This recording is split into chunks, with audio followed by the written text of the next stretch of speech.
I had a couple of people ask me, they're like, yo, we want to do I want to do a podcast with you. I want to do a podcast with you. I'm not doing this again. Yeah. I'm not doing a podcast where I'm with people. I'll do my own. And then if you want to come on for regular segments and come chop it up. Oh, they were asking you like that. Yeah, I'm like, I'm not doing it again. Because then I got to change the fucking name. That's always people that aren't ready to do it yet either. No. We should do it together. That'll motivate me. Well, that's what happens. They say they want to do it together with you. And then you say, oh, yeah, well, we got to do one a week.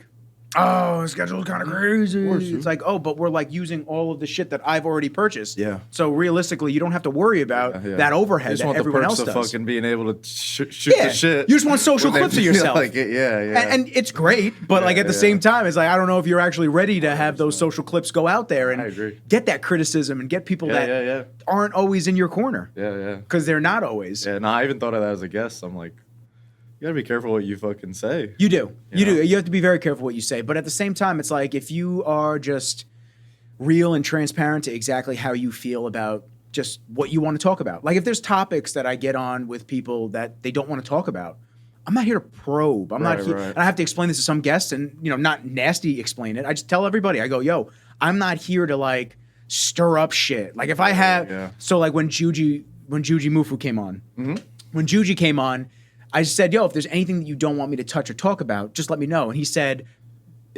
just don't talk about like an ex-partner or something like that. And I just said, wasn't even going to think about talking about that. I have no idea. But like, it's crazy that you have to say those things because there are people that would interview somebody and intentionally try to get those. Yeah. Especially in the climate now. Try to get those reactions. That's fucking good. Yo, Juju Mover blows up on the podcast. Bro. He gets so mad. It's like, yo, bro, like, this is what you're trying to do. Like, you have access to somebody with not only is Juju an amazing human being, but it's like you have access to something phenomenal. Like we text each other and we DM each other, and he's just absolute. He's a different breed of a fucking person. Oh, he's a savage. Yeah. He's a savage in the gym, and then the funny thing is like you have the Juju move that everyone sees, then you have the Juju move that like you get to know. Like I was a fan years ago.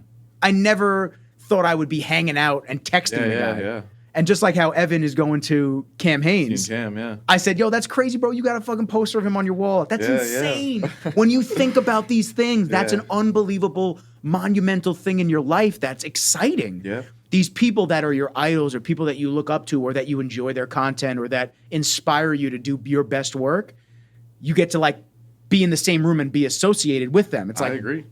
What's going on here? Even for a while, I said with podcasts, it's just, we just have such a crazy ability to connect with people, where like Cam Hanes previously was a guy that lived in the trails and ran the trails. We're on the East Coast, he's on the West Coast. You would never get to see him or follow his stuff and speak with him. So even having that layer is like something. But then a lot of these guys have camp seminars, meetups, and all these things. So like if you're doing your thing, everybody else just becomes like peers. Yeah. Like you don't you think that they're on pedestals, but they're all usually super down to earth. They're class people, and they're like super willing to socialize with other people that are doing their thing too, which is I think that Cam thing kind of, You forget that these people are human beings. You forget that they're just like, they're literally just us. Agreed. They just have a little bit more social awareness. Levels, and they look good, or they perform well, or better.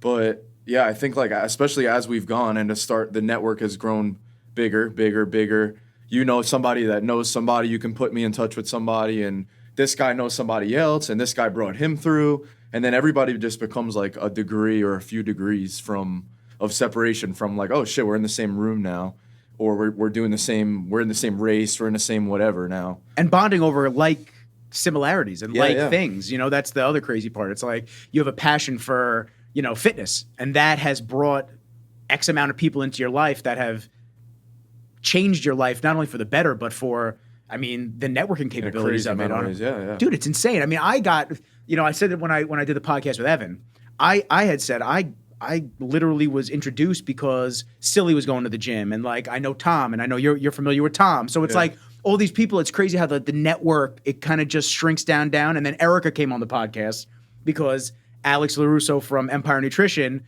she's like, oh, I would love to come on and talk about my experience on the shows. And I was like, sure. And then she was going to you guys, and I was like, oh shit, look at that. And then Evan followed me, and then him and I started talking, and it's crazy how just the web. If you're a good person, No, I because if agree. you're a shitty person, nobody wants to be around you. You burn the bridges, and then you don't get the prize at the end. Yeah, you don't want to, like, nobody wants to associate with you. So, like, when people, I guess people that have not the same networking capabilities because they're not as, friendly and aware and even, good like, energy and yeah. whatnot, they don't understand that. But when you have good energy, I mean, it's insane how it just expands over. Oh, and this person shoots for Monster, or this person Yeah, shoots for exactly. that. And it's like, oh shit, like, hey, you want to do something for this brand? Hey, you want to do something for that brand? And Yeah. because good people want to help good people. Even being around people now that's normal, like Evan going to hang out with Kim Haynes. And Crazy. Kev, our photographer, doing Sports Illustrated. Yo, I told him the swimsuit shit was dope. Yeah, we did High Rocks. We had Meg Jacoby, the world record holder, High Rocks, come through to the gym. So it's kind of like, again, the degree of separation thing, but all these people just become in the network, and it's like we can connect with them easier than ever before. And especially when you get the validation of, oh yeah, I go to this, like you telling someone else to come now, and the fact that it comes from you is like easy. So if I need to connect from someone that's already established in the network, then everybody's so willing to lend a hand, point someone else this way, help somebody else make some money, help somebody else make a friendship. So many times I'm like, oh, you guys would, this guy, you would hit it off with him. His training style, you would love this shit. Yeah. You should go check him out. Like, and then it just grows from there too. It's a beautiful thing. I mean, there's so much opportunity for everybody. Agreed. For I was just thinking everybody. before abundance. There's so much abundance. There's so much opportunity for everybody. Everyone can give and fucking what do you- serve each other, and we're all in a good place at the end. Yeah, and what do you have to like gatekeep shit? Like, I agree. You know what I'm saying? Like, what does it do? It doesn't do anything. And then Yeah. you do it. You're just stuck in your little own world doing the same shit over and over again, where you could be doing things 10x in the next year or two just because you opened the gates and Yeah. you said, oh, let me help this person out. Let me do this. Let me do that.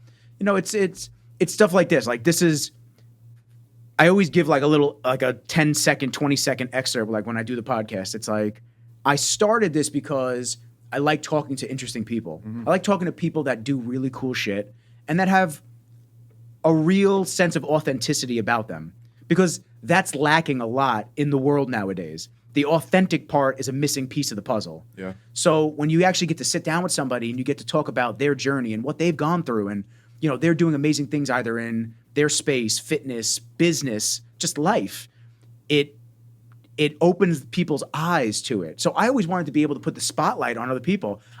Yeah, it's my podcast, but at the same time, when I have a guest on, I don't want it to be about me. I want it to be about the person that's on. I want it to be about your journey, your story, because like, here's your kudos for everything that you've gone through to get you to this point, because everyone's journey is different and not every single journey is bumpy free or smooth roads. Shouldn't You know what I'm probably saying? be, yeah. Like that's actually one of the canvases I'm getting in my new office. It's a canvas that I saw when I first got this space, and I really wanted to put it up, and I just really didn't have the room, so I said I'll wait.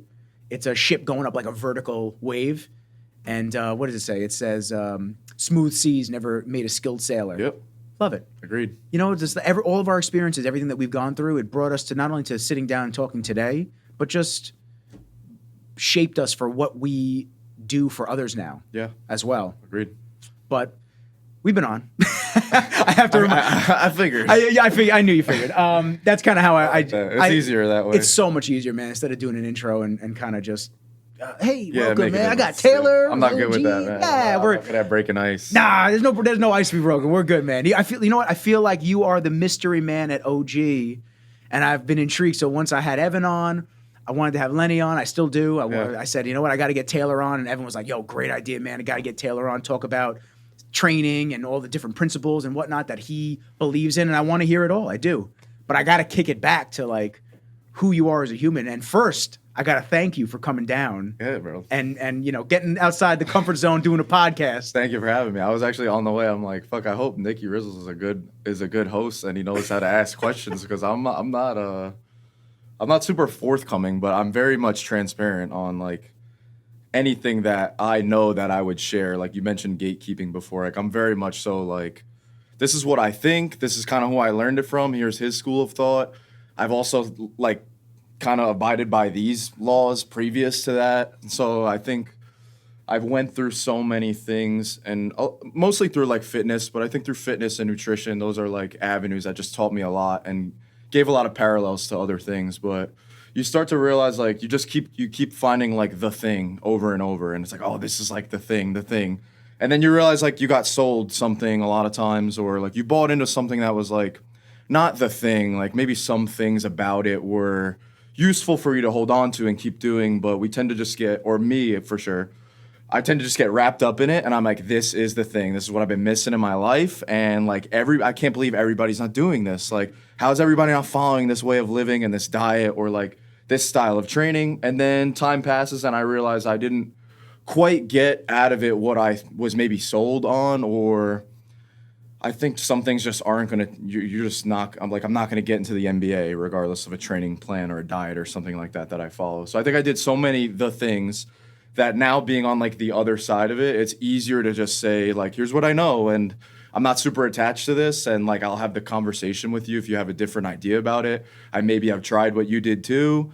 I maybe haven't, and I can learn something today. But I think previous, I would have been very much more rigid in terms of like, nah, this is what I think. This is the belief this is the way system to do it. Yeah. And that's how I was for a long time when I did the bodybuilding shit. The blinders were on, man. Yeah. I didn't want to hear any other way to do it. Yeah. If I heard anything about group fitness, I'm not like shitting on it or anything like that. For the longest time, and it was an F45 way before I even knew about you guys. I even think way before you guys were incorporated at all.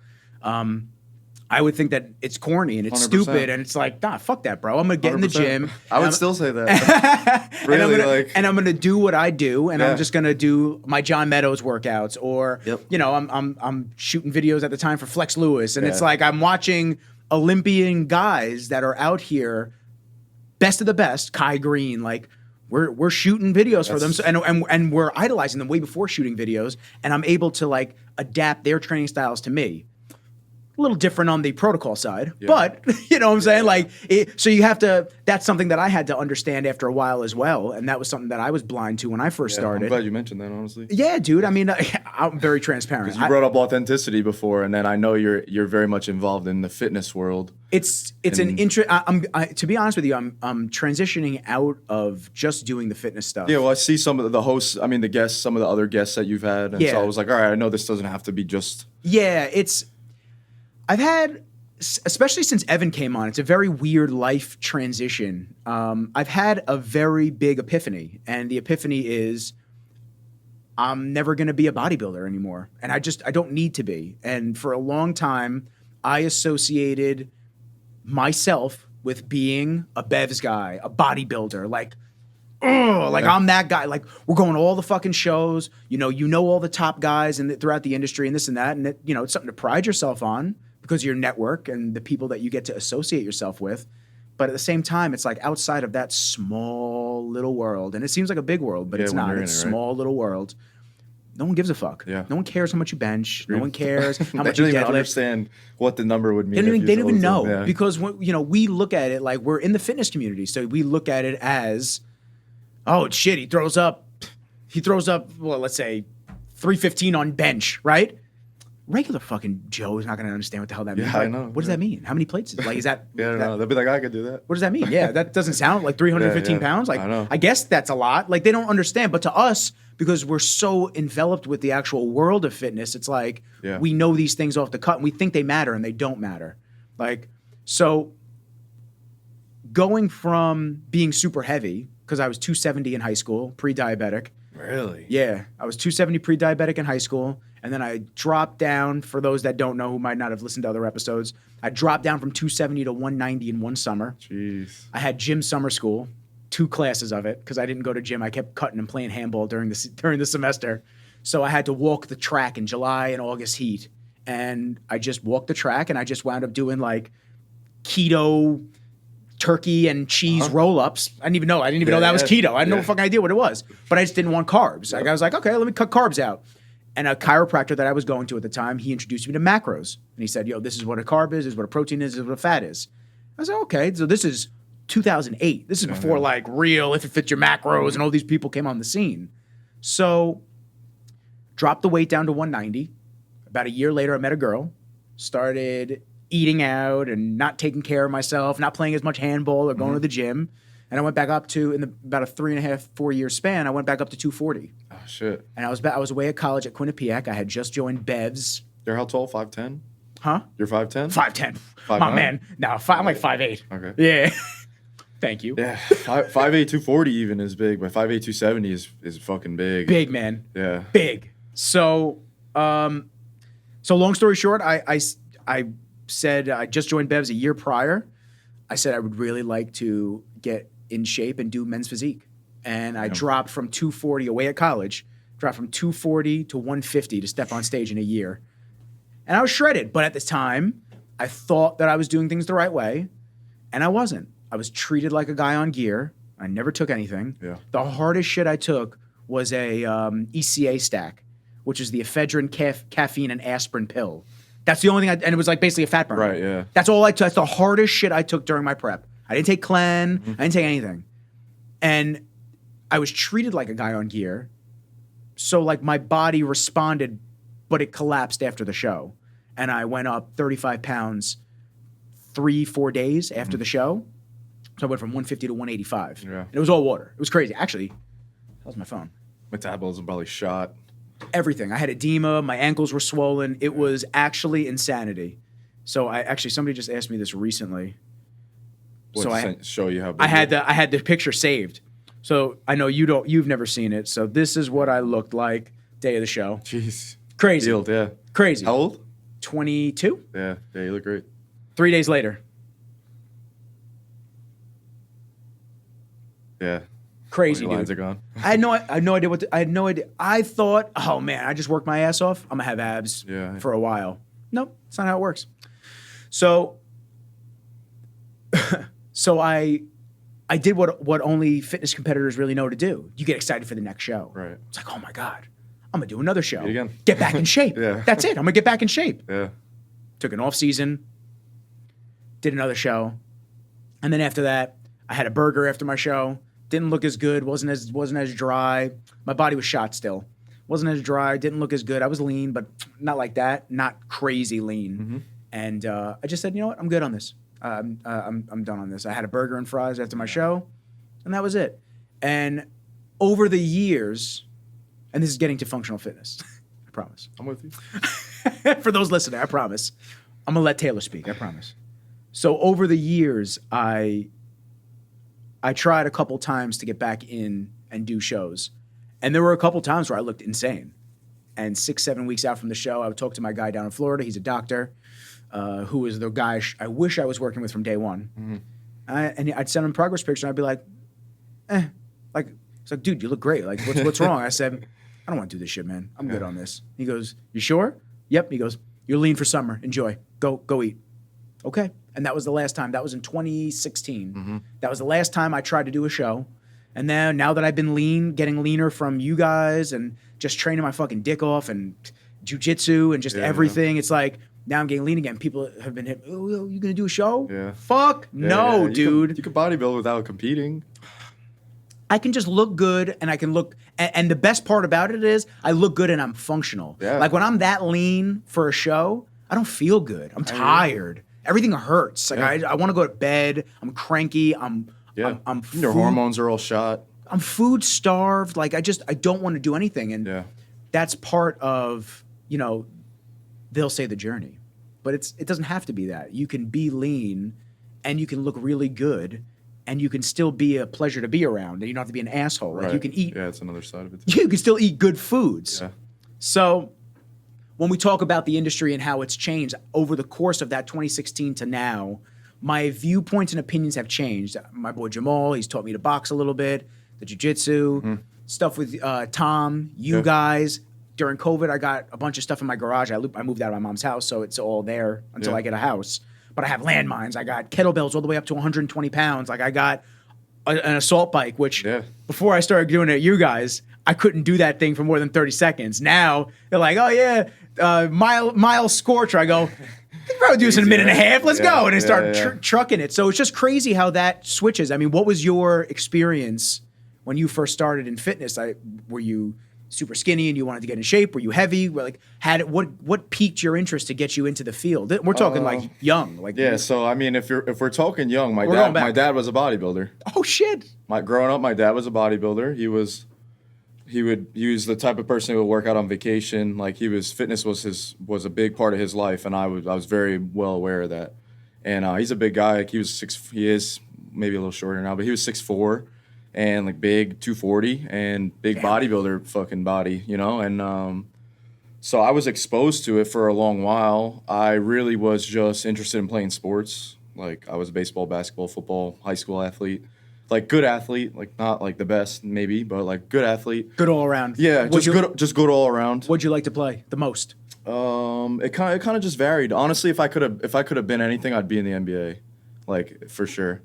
And then I think second I would be in the NFL. Damn. If I could choose, I honestly think if I this is maybe wrong, but I think if I was like 6'4", I think I could have had a much different shot at it, because I think I was like decently athletic for a fucking 5'10" white kid from suburbs. Yeah, I'm the epitome of white when I play basketball. My dad played for St. John's. I got none of those genes. Yeah, I mean, sometimes it just skips you. Oh man, it is tough out here. I'm the dude that's Kobe, and I'm like hitting people in the court on the side. Yeah, so we were good. We were ranked, I think maybe like top 10 in the state at one point. And you played for which West Babylon High School? Oh, West Babylon. Okay. Yeah, so I didn't care about weight. Like we had to go to weight room for football. Like I hated that shit. Like I didn't like lifting weights. I just liked being athletic more so than anything. And I think as I got probably a little bit older from there, when I went to college, I had a really cool exercise science professor. His name is Dr. Jacob Wilson, in University of Tampa. And he started kind of like introducing me to more the science of bodybuilding and like doing lab studies on how to grow muscle and how to like improve athletic performance, things like that. So I did a like voluntary study with him, and we got like a free gym membership and a free personal trainer that was like super high level. I'd worked with like NFL guys, and we got a nutrition plan with macros and all these things. So that was like my first dose of real fitness. Like I had worked out with my dad previous, but it was always more like to bond with him really than like I didn't have some fitness passion at the time. Which is awesome because, you know, a lot of dads should be bringing their kids in the weight room and teaching them these things. And yeah, like he exposed me young for sure. He never really forced anything on me. He was always very much with sports. Like if you like it, like I'll have the catch with you and I'll help you practice. And like if I said like I don't want to go, I want to quit the team, he'd be like, "What? All right, like you should, but like I'm not gonna make you go if you don't want to go." So he was never like the little league pushy, dad yeah, that he wasn't was, the like, pushy parent screaming and shit, or like forcing me to go do something when I dreaded it, like, or yelling at me on the way home or any of those things. He was like a very, very nice, do what you want to do. I'm here for you if you want to do that type of thing, you know. So yeah, I just think for a while fitness was maybe to improve sport, and then I started learning that fitness was like I just always liked bodybuilders too, because my dad, like growing up, that's kind of like what I was around. I always thought physique was really cool, and just like guys that built physique. I was very into WWF when I was younger, and just fucking guys that were just I got see the shirt. I see the shirt. Holding the Rock and all these guys. So I'm like, there was definitely like a lot of like seedlings planted, I think, in my young brain for like getting big and strong and being an athlete and things like that. And I wish I could have been more of an athlete by career, but I think this is what I'm doing now is like definitely what if I could choose something to be doing, it's what I'd be doing. Kind of have a tangible place where I can express the things that I like and teach people and show people things. What were some of the things you saw at the sports science in Tampa? Like, what are some of the things that they taught you that really piqued the interest? A lot of like, honestly, a lot of it's wrong now. Like looking back at it now, like with the newer science that we have, like things that I learned then, a lot Crazy of it how was things wrong, get phased out. Like yeah, that. they just pretty much like, it was my first introduction to the fact that there was any science in bodybuilding. Like growing up with my dad, like they didn't use science. They had like Arnold had an encyclopedia, and they like would read it and do what he was doing, but like there wasn't really much money to be made, and there wasn't really much status with being bodybuilders. It was very, very niche.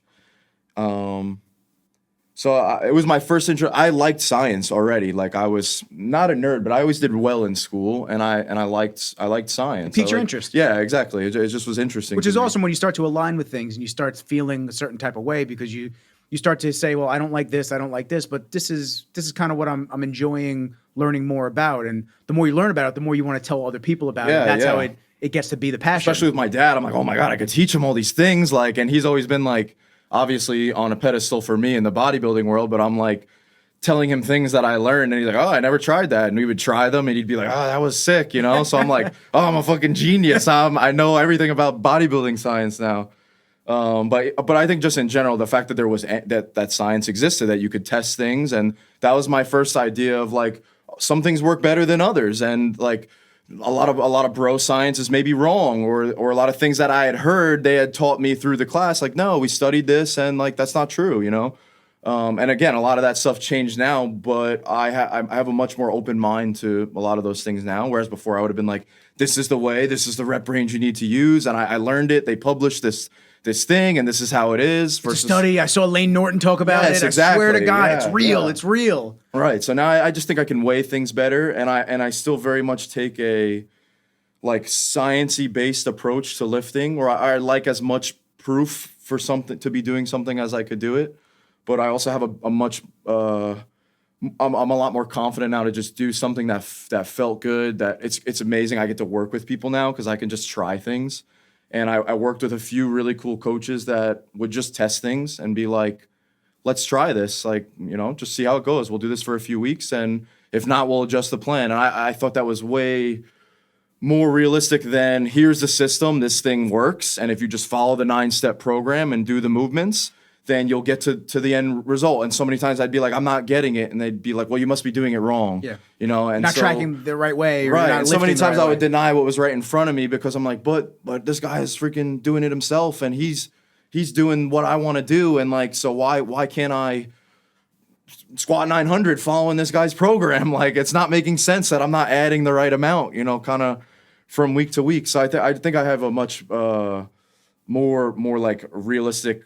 There's paper, there's science, and then there's real life too. And there's like so many things that we can't explain, or that we wouldn't even have the science to maybe look at, kind of type of thing. But that was my onboarding into more like professional fitness, like looking at it through a different lens of trying to understand things more, instead of previously just doing whatever my dad told me, or whatever the program told me, like, do this movement for these many reps and then do something else next time. And I would just follow it. And the body adapts. And it's crazy when you talk about things like, you know, somebody giving you a plan and then you're doing it to the T and you're not seeing the results, and they go, well, you're not. It's like, no. This is kind of what people are waking up to now. They're waking up to the fact that a lot of this shit's cookie cutter. Yeah. And a lot of the shit that you're fed in magazines, and that's why magazines aren't as prevalent anymore in a lot of different ways. Like, people go to the research studies now, and they want the science-backed approach, because like when a dude just tells you do 12 reps for 4 sets and do the next thing, it's like, oh my God, well, the other fucking dude on Instagram said the same shit. It's like, dude, what? Yeah, how yeah. is this different What's the than fucking anyone secret? else is Yeah. saying? Like, what? Oh, wait, like, you know, you're a 250-pound bodybuilder and you're taking XYZ. Right. Yeah. That's why you look that way, and that's why I look this way. It was the same thing I said. I forget which episode I said it. It was like the last one or two, whatever one. I look back on it now as a photographer and a video guy in the industry, and how I was duped and fed lies when I was a younger little kid, fat little kid in high school just starting to lift, and I was looking at these fucking images on these magazines. Not only did I not know what the main guys were taking and what they were doing, but the bullshit progressing photos of just like, this dude took 8 weeks hydroxycut later. for 8 weeks, and look how shreddy he's on the right. I'm like, oh man, I want to get shredded. So like, you know, you go out and you buy fucking diet pills as a little kid, and you're swallowing diet pills. Who knows what kind of damage that could have done to me? Yeah. No idea, but I'm sitting here believing this bullshit. So that type of shit irritates me. It was just like my coach when I competed. Fed me dreams. Yeah. I'll never mention his name on the podcast. I'll tell you afterwards, because you may know him throughout the industry. Can't stand him. He's not even worth the airtime to say his fucking name, because I don't even want to give him any notoriety. Yeah. But he was just another guy, another bro science guy, putting a natural guy on over 300 grams of protein a day when I'm 150 pounds. Are you fucking insane? You gotta make sure you're getting enough. Dude, insane. Yeah, he's like, damn, there ain't no way this kid's growing without double body weight protein. I was cutting. It's crazy. Yeah, I mean, it's at least you're insane. not gonna lose any muscle. Yeah, well, thank God. But my right kidney shut down twice. It's insane how that happened. But it's that type of situation where they see these guys on the grand stage of the Olympia or on the magazine covers or this and that, and somebody just goes, wow, if I follow this program, I could compete at that level and I could look like that. And there's just so much smoke and mirrors throughout the fitness industry that it's like, guys, just be fucking real. Yeah, I agree. Just say, like, when people like, who was the Liver King? Yeah. What? He's another one. He duped me because What? I'm like, because I was very bought into the lifestyle of carnivore for previous. And then I was off the carnivore wagon after by the time that he was doing all these things. But I'm just thinking to myself, like, man, maybe if you really, really, really dial into these ancestral ways and you're just like getting sunlight on your balls and you're fucking eating liver and raw eggs. Your perineum. And you're eating brain and you're like... You have no EMFs. I'm like, maybe this is just like peak human condition if you do all this shit. And then obviously it's not. I mean, to some extent, yes. I think all of that stuff definitely helps of course, without question. But this is me being like, this is the thing. Like the tenets are the thing. Like if you just follow, then you get the end result that this guy's selling you. And like, all right, let me buy the organs and let me like go all in with all this shit. And you're right, like it could help for sure. Oh, without question. I believe in more animal-based stuff and keeping it natural and getting fruits as your carbs and whatnot. I mean, let's talk about that for a second. How could that be incorrect? The things that are so I don't even want to use the word primal. The things that are just so instinctual for us to eat. Like consistent with what we evolved with. And yeah, exactly. I mean, then you'll have people that's, now I'm getting all the fucking people on TikTok saying you should be on all fruit diet. I'm like, guys, I can't keep switching. You gotta like give me a few days. No, I actually know somebody he's like an older guy. He does a lot of breathwork stuff, but he's a pretty incredible specimen of a person. And he's on all fruit and like some like algae. Yeah, it's crazy or something like that. And I think that this applies to the conversation that we're just having in terms of like you have to find things that work for you. Yeah. Because a cookie cutter approach doesn't work for everybody. Because my mom, who maybe doesn't digest the meat as well or whatnot, she may maybe it works for her in the long run, but she doesn't want to get past that initial. Or in the short run, or maybe it does, maybe it doesn't. But you have to try things. Yeah, like, that's the most important thing. Try it out, see if it works for you. Like especially fitness stuff too. You have to try certain programs out, and then a couple of weeks, maybe a month or two in, you go, this isn't. My arms hurt all the time, my shoulder hurts, but like I'm good on this. I'm not seeing any results, or I'm overtraining myself, not overtraining as a whole. Just my body's shot, like I'm tired. So you have to be able to adapt and switch things around. But since I've been fasting a lot lately. Yeah, I was very much into that for a little while. Fasting a lot lately. Doing 2 days and 3 days. I didn't do a 2 or 3 day. I did a 24-hour. I feel good when I do it. I feel oddly good. Yeah, like the only thing I get worried about is like my blood sugar dropping too much. That's the only thing I get worried about. I drink my water and I have the electrolyte drops. The Element or not Element. I know you guys have IV. Element there. No, it's in that Trace Minerals. I have Trace Mineral drops. Okay. They're good, man. Uh-huh. I put them in my dog Kenji. He's got epilepsy, so I put the drops into his water. So it's the potassium and sodium is supposed to help that as well with the brain function. And then I had no idea that, filtered water, it strips everything out of it and you have to remineralize it. Otherwise it takes them out of you. It's like, there's just so much shit that's crazy. But once again, it goes back to all of these different arguments and all these different theories on what's the best way to live. Yeah. We're leaps and bounds ahead of people that are just shoving McDonald's in their face and not going to the gym and not getting any sunlight and not doing anything. It's like, we think that we're like in the middle or in the back of the pack, but like we're in the front, dude. It's crazy. It's hard not to like every time that you're kind of grow another tier higher, you have like a new, not pool of competition, but your peers are like higher level people, you know?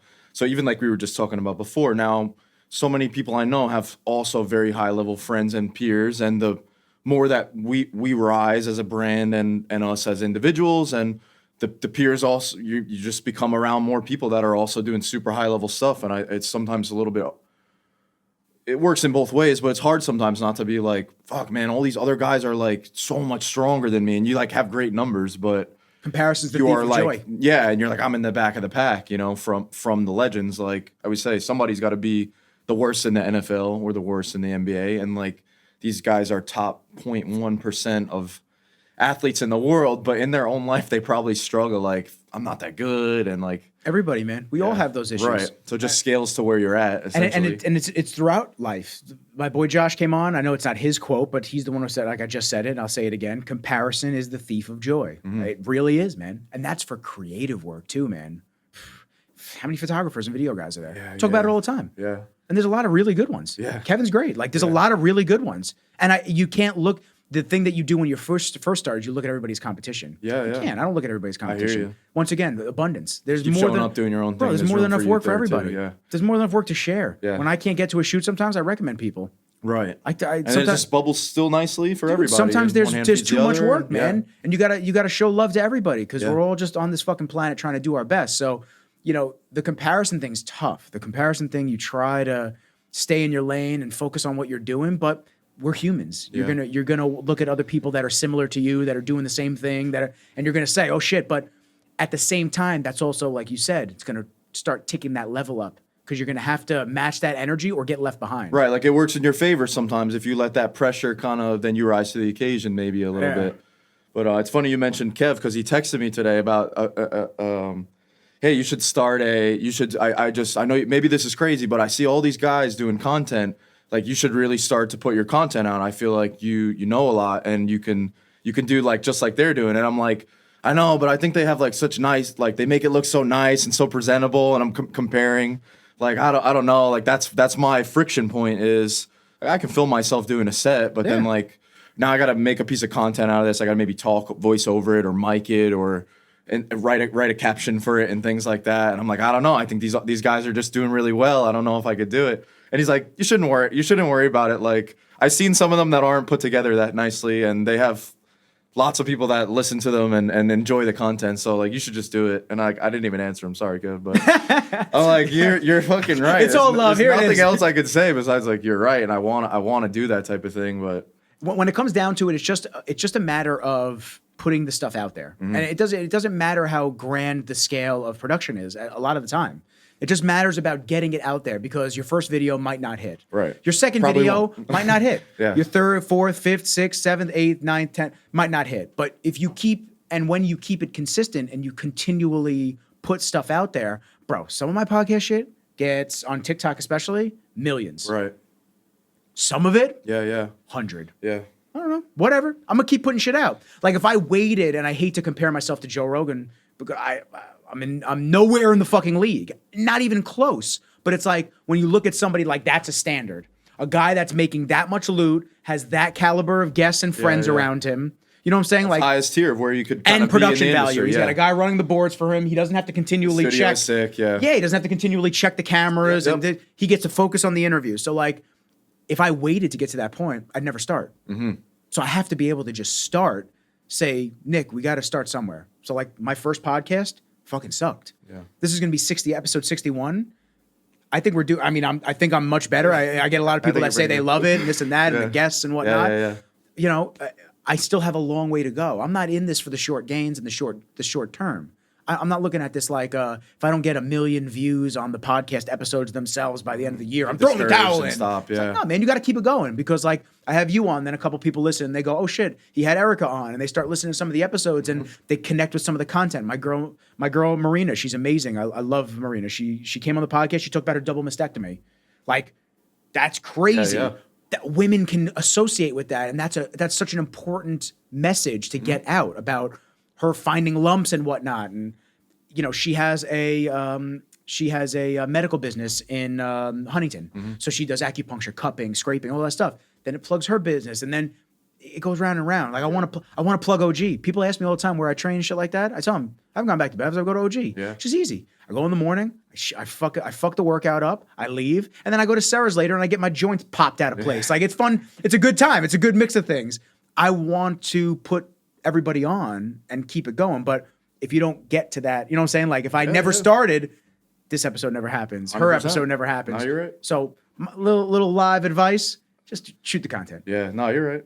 I'm telling you, shoot the content. And then you can use AI. You can use AI to write the captions for you. Yeah, that's the next. It's fucking that's the next easy, chapter, dude. yeah. Oh, it's so easy. It's so stupid. It's so easy, man. All you got to do is say, I need a caption for me doing a bench press. And it'll write a whole thing for you. You don't even think about it. It's scary. And you can pick out of it what you want to actually put into use there. it just for inspiration. You could use it as just a template. Because that's really what it is.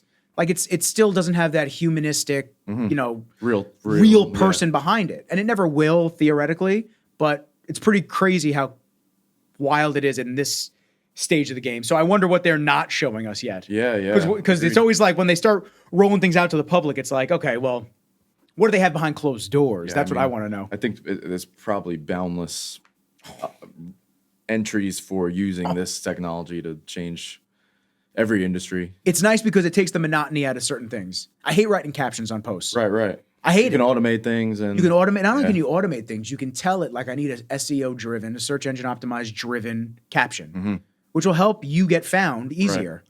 So like the last couple episodes, I've been using it. Yeah, it's doing what professionals would maybe do for you anyway. Yeah, and you know what? Maybe not to the extent because I still believe that the professionals do a better job than this because this is very we go honestly, cookie cutter. Professionals are leveraging this too. So if you're a professional, then you have the best of both, and that's what it winds up being. It winds up taking the monotony out of the bullshit work, the little things that I don't have or want to do because I'm so slammed, or because you're so slammed with how many sessions in a day you guys do. Yeah, I realize so many people have a big team behind them too. A big content guy, a lot of these big guys and guys and girls both, but have a big team. Even the whole Liver King thing was like foretold previously, and he had, I don't remember, Derek from More Plates, More Dates? Yep. And he kind of broke that whole story. Like Liver King had asked him maybe like a year previous, like, we're going to do a social media campaign. I'm going to get juiced up and I'm going to get jacked, and we're going to get like 1 million followers by like this date. And it worked like clockwork. And he had like obviously like a team behind him. And I had Greg on a couple episodes ago. Greg Helton, Mr. Supwolf. And he was talking about the Shreds guys. Remember Shreds? Shreds was Supplement company Shreds. It rings Shreds, a bell. they had like an apartment complex where they would have all of their content creators live in the same house as the editors and the shooters, and they would just shoot shit around the clock. Yeah. Everything under their thumb, like everything was done in-house right then and there. Team. That's why they were so widely successful. Yeah. They were able to do all their campaigns right then and there. They were able to give each other feedback and, the video didn't look good. Go back downstairs and shoot it again. Yeah, like you're right. You're fucking right there. It doesn't get much easier than that. You don't have to reschedule. Like we do a shoot. It's like, oh shit, man, this was a little out of focus. I want to shoot this again. Oh, when are you available again? No. We walking downstairs and we live here. Like this is the content house. It's crazy, man. Yeah. But that's the unseen, nobody wants to talk about thing. And that's a lot of the thing with these content and these podcasts too. They have teams behind them. Yeah. They have dudes working the whole set behind, getting guests, putting all the clips taking out, care of everything. doing everything. Yeah, you realize how helpful it is to outsource things that you're not the best at or that you don't care to do. And now with real quick, last thing on AI. So let's say, you talk about outsourcing. So let's say it costs me $500 to have this dude chop some clips up for me, but AI charged me $20. And it's not perfect, but it gets the content out. Yeah. I'm not saying that it's, what I'm saying? I'm not saying, I think just the you time. Can't ignore it. You can't ignore it. Yeah. But like the time to cost ratio, chop some clips up for me real quick. Yeah. Please. Like just do it. So this way I don't have to, because then that guy may come back and I'd be like, change this, do this, that. This, I don't have to worry about nothing. Just put it in the system, it does it for me, and I go, okay, cool, let's distribute. It's got a lot of applications, and it's very interesting how it's expanding. I'm gonna have to explore. Yeah, I'll show you some stuff before you leave. I'll show you the stuff that I use. So I want to get back to you in Tampa, learning down there. What were you doing? How old were you? Did you graduate down there? Yeah, I was in college. I went to college for athletic training at first because I didn't know what I wanted to be, and that was like kind of. I was like, I'll work like with athletes, like I'll rehab athletes. I'll be an athletic trainer for like a pro team or something like that, and that'll be like my next best thing to like playing in the game itself. I'll just be like helping them, And then it was like a big workload. Like it was too much. I'm like, I thought I'm going to college, not like I don't have any time to do to have fun. Like, so then I switched from athletic training to physical therapy because it was close, and I had already taken like a semester or two. And I did 4 years of physical therapy, got a bachelor's, and then it would come time after you graduate to go and like I guess go back to school and get your doctorate, and then become an assistant somewhere. And that was kind of like the standard road. But I never really wanted to be like a physical therapist very much in the first place. So actually, when I finished from Tampa, pretty much right around the maybe 2 weeks, a month prior, this was maybe bubbling for a little bit, but my family my mom and my dad and my sister had just opened the cryotherapy business, Cryology. Oh, nice. So when I graduated college, I went home like the next day, and they were like, we need some help like to run this thing. So I was like, all right, this is perfect. I went for physical therapy. I would need to go back to school to be a physical therapist, but this is like an avenue for me where I can kind of like practice the rehab stuff, but without like, I'm not hands-on like Manipulating. like touching people or anything like that. But I'm like giving them holistic therapy services and I'm like walking them through basically. Which is awesome because now you have the basis and the knowledge. Yeah, so it served me for a little while. A lot of people that and, would work in a place like that, they might not. Right. And so people would say, oh, you're like, it's perfect that you went to school for that. And I'm like, I didn't learn shit in school. Like it was such a fucking waste. I could have learned all this shit on my own anyway. That's how I feel. And I pretty much self-taught everything in that world anyway, because obviously you learn plenty in school. It wasn't really to me very many useful things. Yeah. I think I took like a handful of classes that actually I felt like I had some idea about how, I don't know, to diagnose injury or to like maybe some ideas of treatments and things like that, or understanding, learning the body, things like that. It's crazy. They're like Apple. They're gatekeeping all the next features every year. It's like, kind of, yeah. If you come back next year, we'll teach you the next more or less, yeah, shit. in a lot of ways, yeah. Like, all right, it'll get serious. Like when you go to doctorate school, you'll start really learning therapy. How much do I have to fucking spend? But yeah, like, and then that's 7 years later. Like, and it shouldn't take you that long to learn like the specifics of what you need. I think you got to learn a lot through the experience and the practice. So you need to get onboarded and then like go and learn. So then I had this whole nother avenue of holistic health and learning about all these non-Western therapies like the cryotherapy and then like the infrared sauna and the red light therapy and like vitamin IVs and all these kind of like random things. So that just kind of like served me nicely. But the whole time I was like, people would say, what do you want to do? Like when I was like treating them there, what do you want to do with your life? And I'm like, I don't know. Like I'm here full time. This is my family business. I don't know this. I kind of own like a portion of it basically because I had worked my way into some small ownership of it. And so I'm like, this is what I do. Like, I just want to grow it really. Cause I think I saw from a business standpoint, like this could be a hot thing. This could be like a big thing. So we actually kept opening more of them. At one point I had 5 of them and life was like terrible at that point. It was like just so much work and I wasn't really passionate about it, but I just saw it as maybe like a stepping stone to sell this one day and just walk off, like, ride off into the sun, right into type the sunset. of thing. Like I'll be young and I'll just conquer this industry and then like I'll just sell it to some medical place eventually. And what was the difficult part? Was it just balancing all the different locations? Balancing everything, yeah, because it was really just me and my sister that ran things. So at one point we had basically 2 people running 5 like separate facilities that were fairly spread out. So and you're booking appointments and you have the business side of we things. were basically doing, and like the way that the staffing worked there, like, you'd basically do everything. You'd work the desk and the computer, but people would come in, you'd greet them, you'd be their service, you're their personal basically therapist, even though it's not medical, so you can't really use those terminology per se, but yeah. So it was like we were working in it, we were trying to work on it, we were trying to manage, and it was just like it was too much for me. And I it wasn't something that I started on my own really, so I never felt like it was like mine where I needed to like do anything to not let this dream die type of thing. Like there were so many times where I was like, fuck this, like I don't want to do this. Working with family was kind of hard. Working with my sister was hard, like in a lot of ways. We just would butt head on a lot of things. And so actually, like now I work with friends, which it's much better. No shade at like my family, obviously, but no. I think working with friends, you've had these experiences too, can also be really difficult. I think it's challenging whenever you have another party involved in running anything. Right. In general, because there's always going to be disagreements. There's always going to be thoughts on, making sure everyone pulls their own weight and does what they specialize in and whatnot. And you want to make sure that, no one's sitting there with, 80% of the workload on their plate. And unfortunately that happens. Yeah. But when you have a good circle and you got good people around you and you tell people, they're receptive to the feedback. You can just be like, "Yo, guys, this is kind of crazy. I'm doing XYZ. I know you're handling this, but something's got to give because my time is being taken advantage of in certain ways." And when you have good people around you, they understand that. They don't take that feedback as an attack against them. They take it as oh shit, let me step my shit up, let me help out. So, and family's tough. Family can be very tough for anybody. I think there's a lot of instances where people say, don't go into business with family, or don't do this, don't do that. Mom and pop shops, stuff like that. Yeah, it's rooted in there, but it's the behind the scenes stuff that people don't get to see. And I believe that happens more so than not. Yeah. I think at this point, like looking back now, it's much better for me to have those things separated. Yeah, which is good because it takes the stress out of all that, and then you're actually excited to see everybody instead of like, fuck, I gotta have this conversation.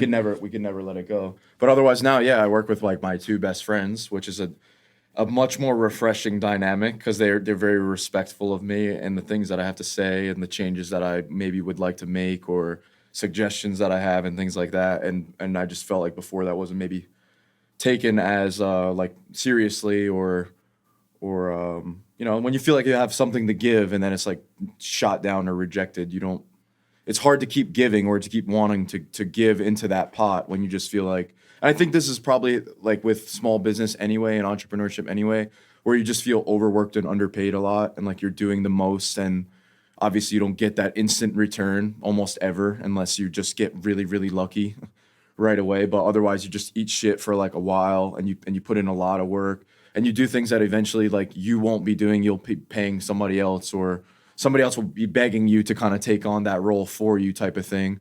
But I think, you just gotta eat stuff for a little while before you see that. Well, you pave the way. You're the one with the vision. Yes, You're the one with the vision. You're the one that's making the connections. You're the one that's literally keeping the business afloat, no matter what. Like, you can have a great product, you can have a great service, whatever it is, but like people buy into people. When it comes down to it. So when they come to your gym or they come to me for a video or photo, they come to us for us. They don't. They can get a video or photo from anybody. Like, I'm not saying that I'm the best in the world, and I'm nowhere near the worst. And it's just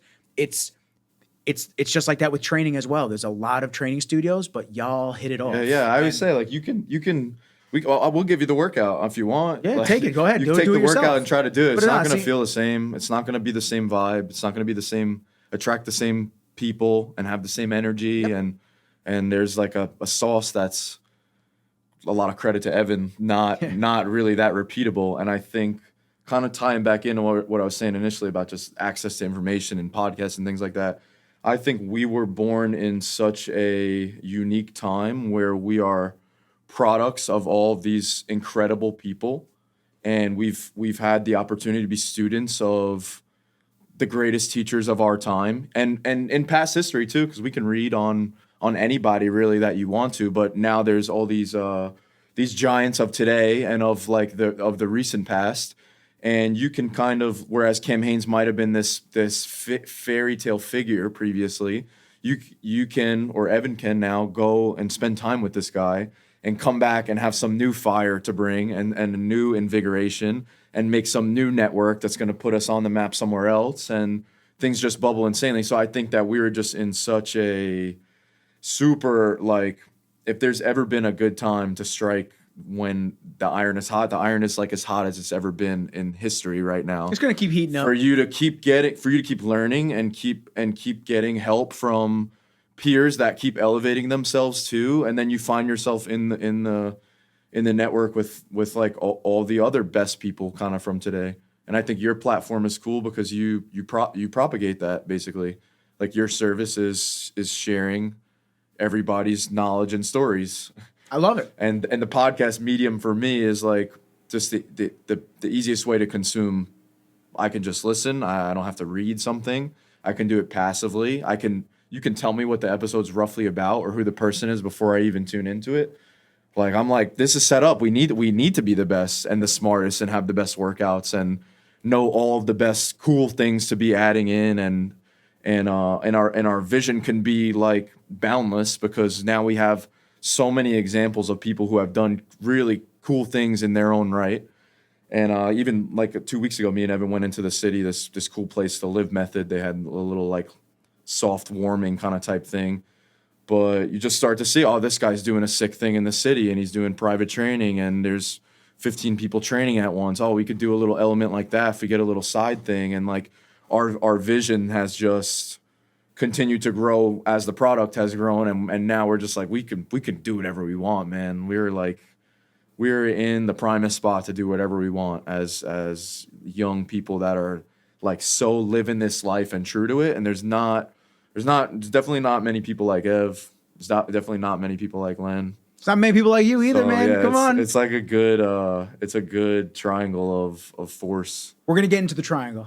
Because I did want to touch on that because he had mentioned on the podcast with me that you guys went out to see him in LA and spoke to him out there. And that's kind of how things started to be bubbling a bit. Bubbling and forming and whatnot. But on the topic of everything that you just said, it's kind of crazy because there's so many things to help create ideas. Like, so you have an idea for something, there's so many tools to shape those ideas and actually make them real. Yeah. And there's so many ways that we can just try out different things. I mean, the coolest part is like, we're not corporate kids, man. Yeah. Think about how cool that is. That's a big point. Think about how fucking cool that is. We don't go into the city at, sorry, Tyler. I love you, bro. We don't go into the city at 7 a.m., get home at 6, 7 o'clock at night, fucking drained from the day and this and that. We get to like go train and like sit around a little bit and form some ideas and train again. Like in your situation, you get to train a bunch of clients and do your thing and be in the environment that is conducive to building more things that are not the same, but different and different avenues. Like you said, do in the city, different types of split offs. I mean, the cryotherapy is really cool. The ice bath that you guys have is really cool. I wanted to talk to you about the experience out at the UFC center, right? Mm-hmm. The breathwork and whatnot. I really want to talk about that. I really want to dive into the transition from cryo to working with cryo. This is a good point right now, actually, for me to touch on real quick. So because it just seems like things were aligned for this to happen as it is. So I have this whole cryo background experience, right? And Ev is an Orange Theory manager or whatever he is at the point. And I actually met Len through a movement gym. Like I shared a little post on it today. It was on my story. It was like this funky video of doing some movement practice. Like it was very far out, like almost like Eastern concepts of almost like Tai Chi elements to it and things like that. But like partner games and things like that. So a lot of this was Ido Portal inspired, who was popular for training Conor McGregor when he was kind of like maybe in his Aldo camp or something like that. And he was like the touch butt in the park guy, and he had Conor doing all these kind of weird things.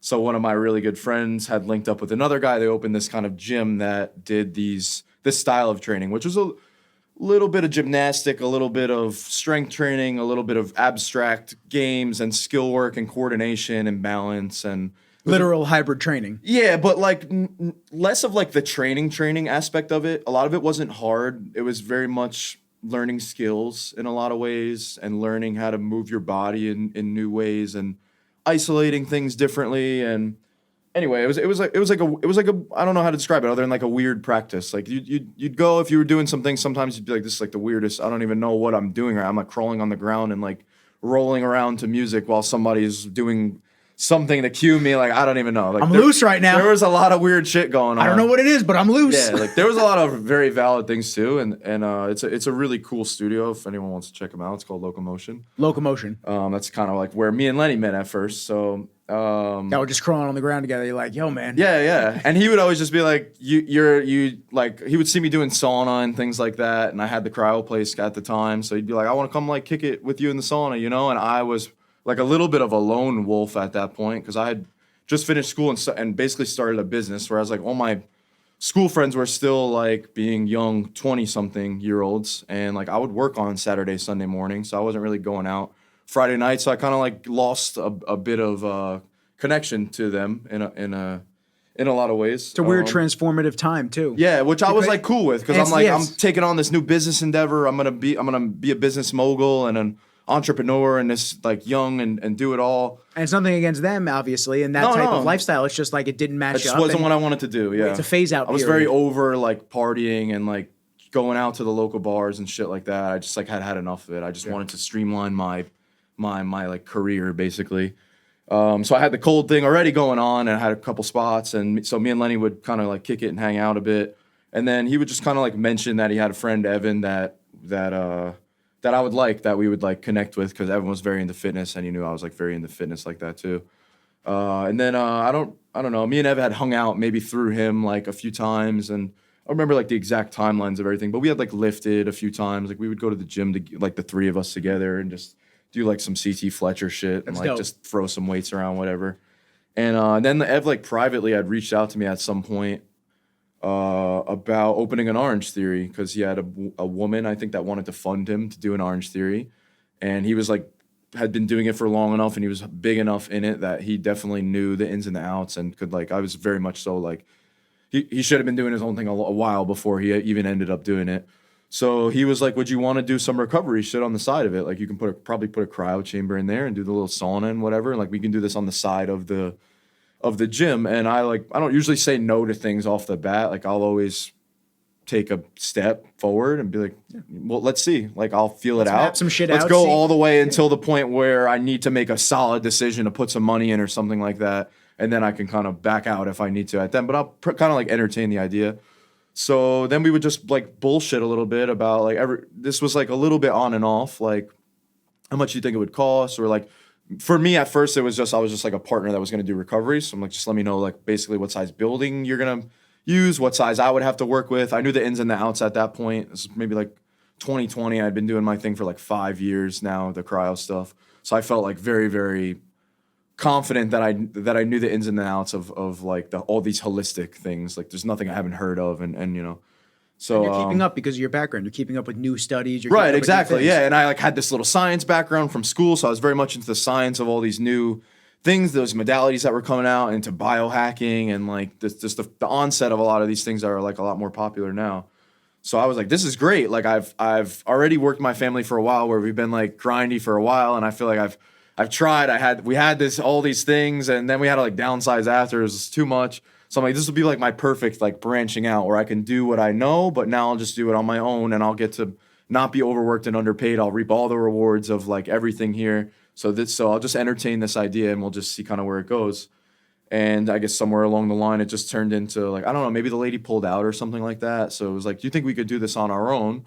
And I was super into fitness. I never had coached anybody, or my dad was a personal trainer, so I'd like covered his privates sometimes, but I've never like offered my services as a fitness professional or something like that. Like I was just a guy that went to the gym. That was like as far as it went. And I tried to understand more what I was doing, but I wasn't like in a coaching sense. I didn't have any structure of taking on a client or something like that. Like that was not where I was at that time. I was just a guy that knew a lot about like health, basically, for the most part. So What's interesting about that, I don't mean to cut in, but what's interesting about that is that you and I, just with our years of training, years of being around people, years of keeping up with studies and stuff like that, probably are better off than 90% of the trainers that call themselves trainers, for sure. which Yeah, is yeah. insane, because Absolutely. I wouldn't think of myself in your position too. If I was put in your shoes in that moment, I wouldn't think of myself as a trainer either. But it's like, wait a minute, I do know a lot of shit. Right. It's like, And it's so- weird when you start reflecting on that. I wasn't even really getting asked to train anybody. I was just like, it kind of got to the point where I was just gonna maybe like help fund this or something like that, and maybe still do this recovery shit on the side, and like just like help. I don't know, like.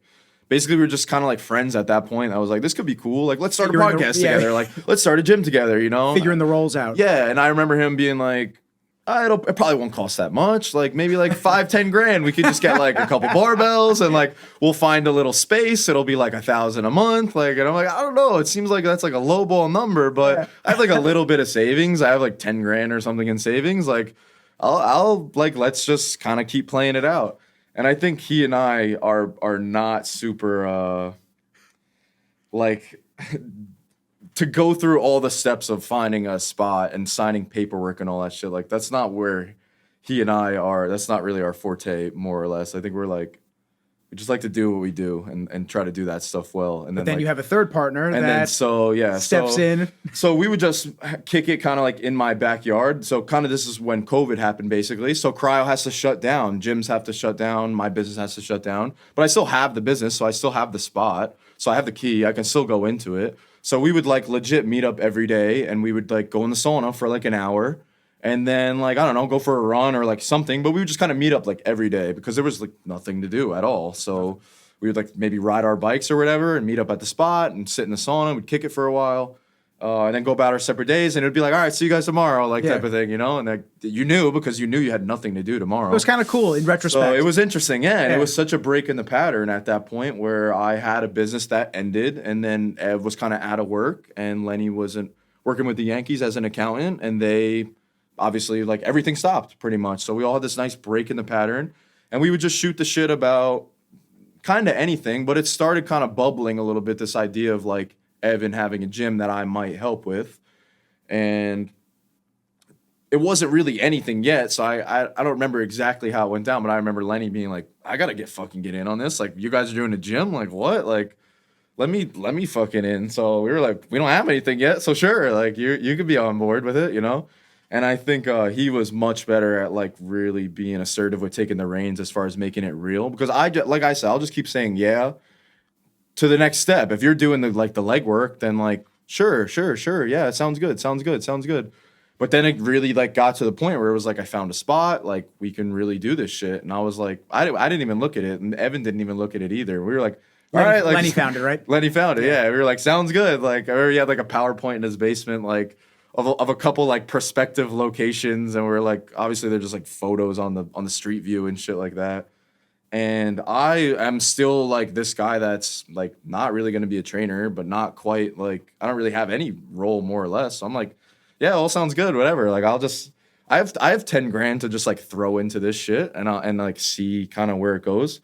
So it just got very real, like one kind of step at a time until we got this auto body garage and signed a lease on it. We were actually, me and Lenny were in California. Ev was in California. We were all in California when we even like were going over the lease, and we had no idea what we were doing. But I remember me and Lenny like reading it in a backyard somewhere. Like, what do you think about this thing about the air conditioning? Should we like fight back on that, or like what's typical? Like, I don't know. And it's weird when you get thrown right into the fire. Like, yeah, and so you just realize like there's so many obstacles to like really becoming established, not even successful, right? Yeah, like even just opening your doors, there's just like so many things that you need to pay for or hire someone for or just do a lot of legwork for. And it was like now I see why people can't do it, especially on their own, because just like even if you have good resilience, you just get so many obstacles that eventually you're like, I don't know if I can do this one, or like throw the towel you have to take some leaps sometimes that you're not sure if you can do. And especially if you don't have support system, then I remember all the time leading up to like, are we going to do this thing or not?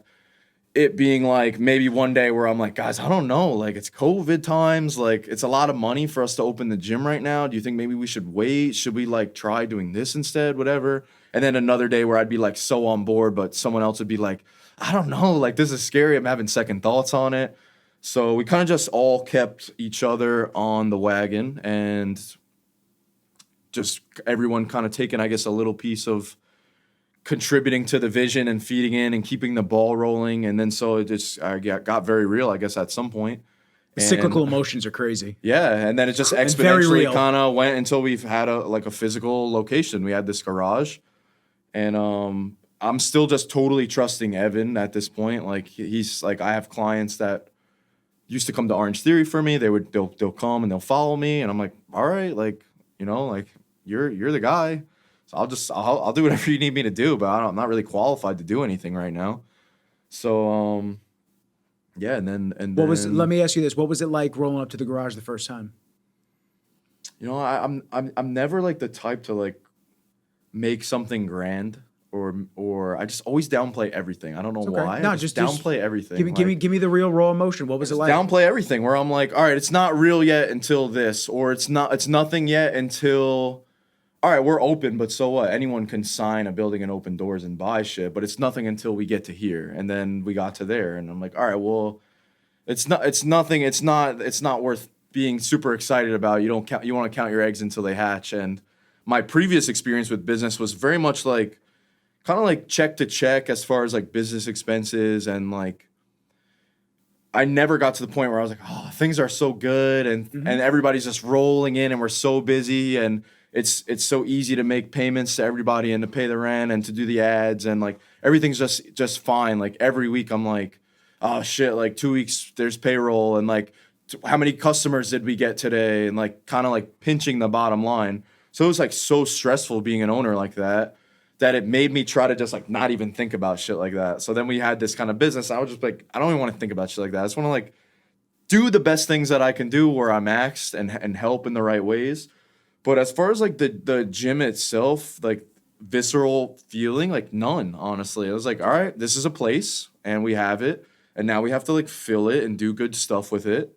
And I'm pretty much just going to rely on this guy to do those things. Like Evan's the guy that he knows how to run, I don't know, how to structure it, what to tell these people to do, how to be on a microphone. Like there's so many things that I'm like just a shy person that knows a bit about fitness and has a little bit of money. And I'm like, I'm just like happy to be here. I don't know. Like this is all in your hands, and I'll fully support whatever. But I was like, we're just doing this. I don't know. I don't feel anything yet. I'm excited about what it could be, but like I won't get too excited about it. This could end up being like not a good investment someday. So that's probably what you were feeling as well. Almost, you were feeling almost like, this could fall out from underneath us, and I just have to stay neutral. Even I think even at some point after we had even opened and we had been doing well for a little while, I think me and Evan and Lenny went away and we were just kind of talking about like future visions and things like that.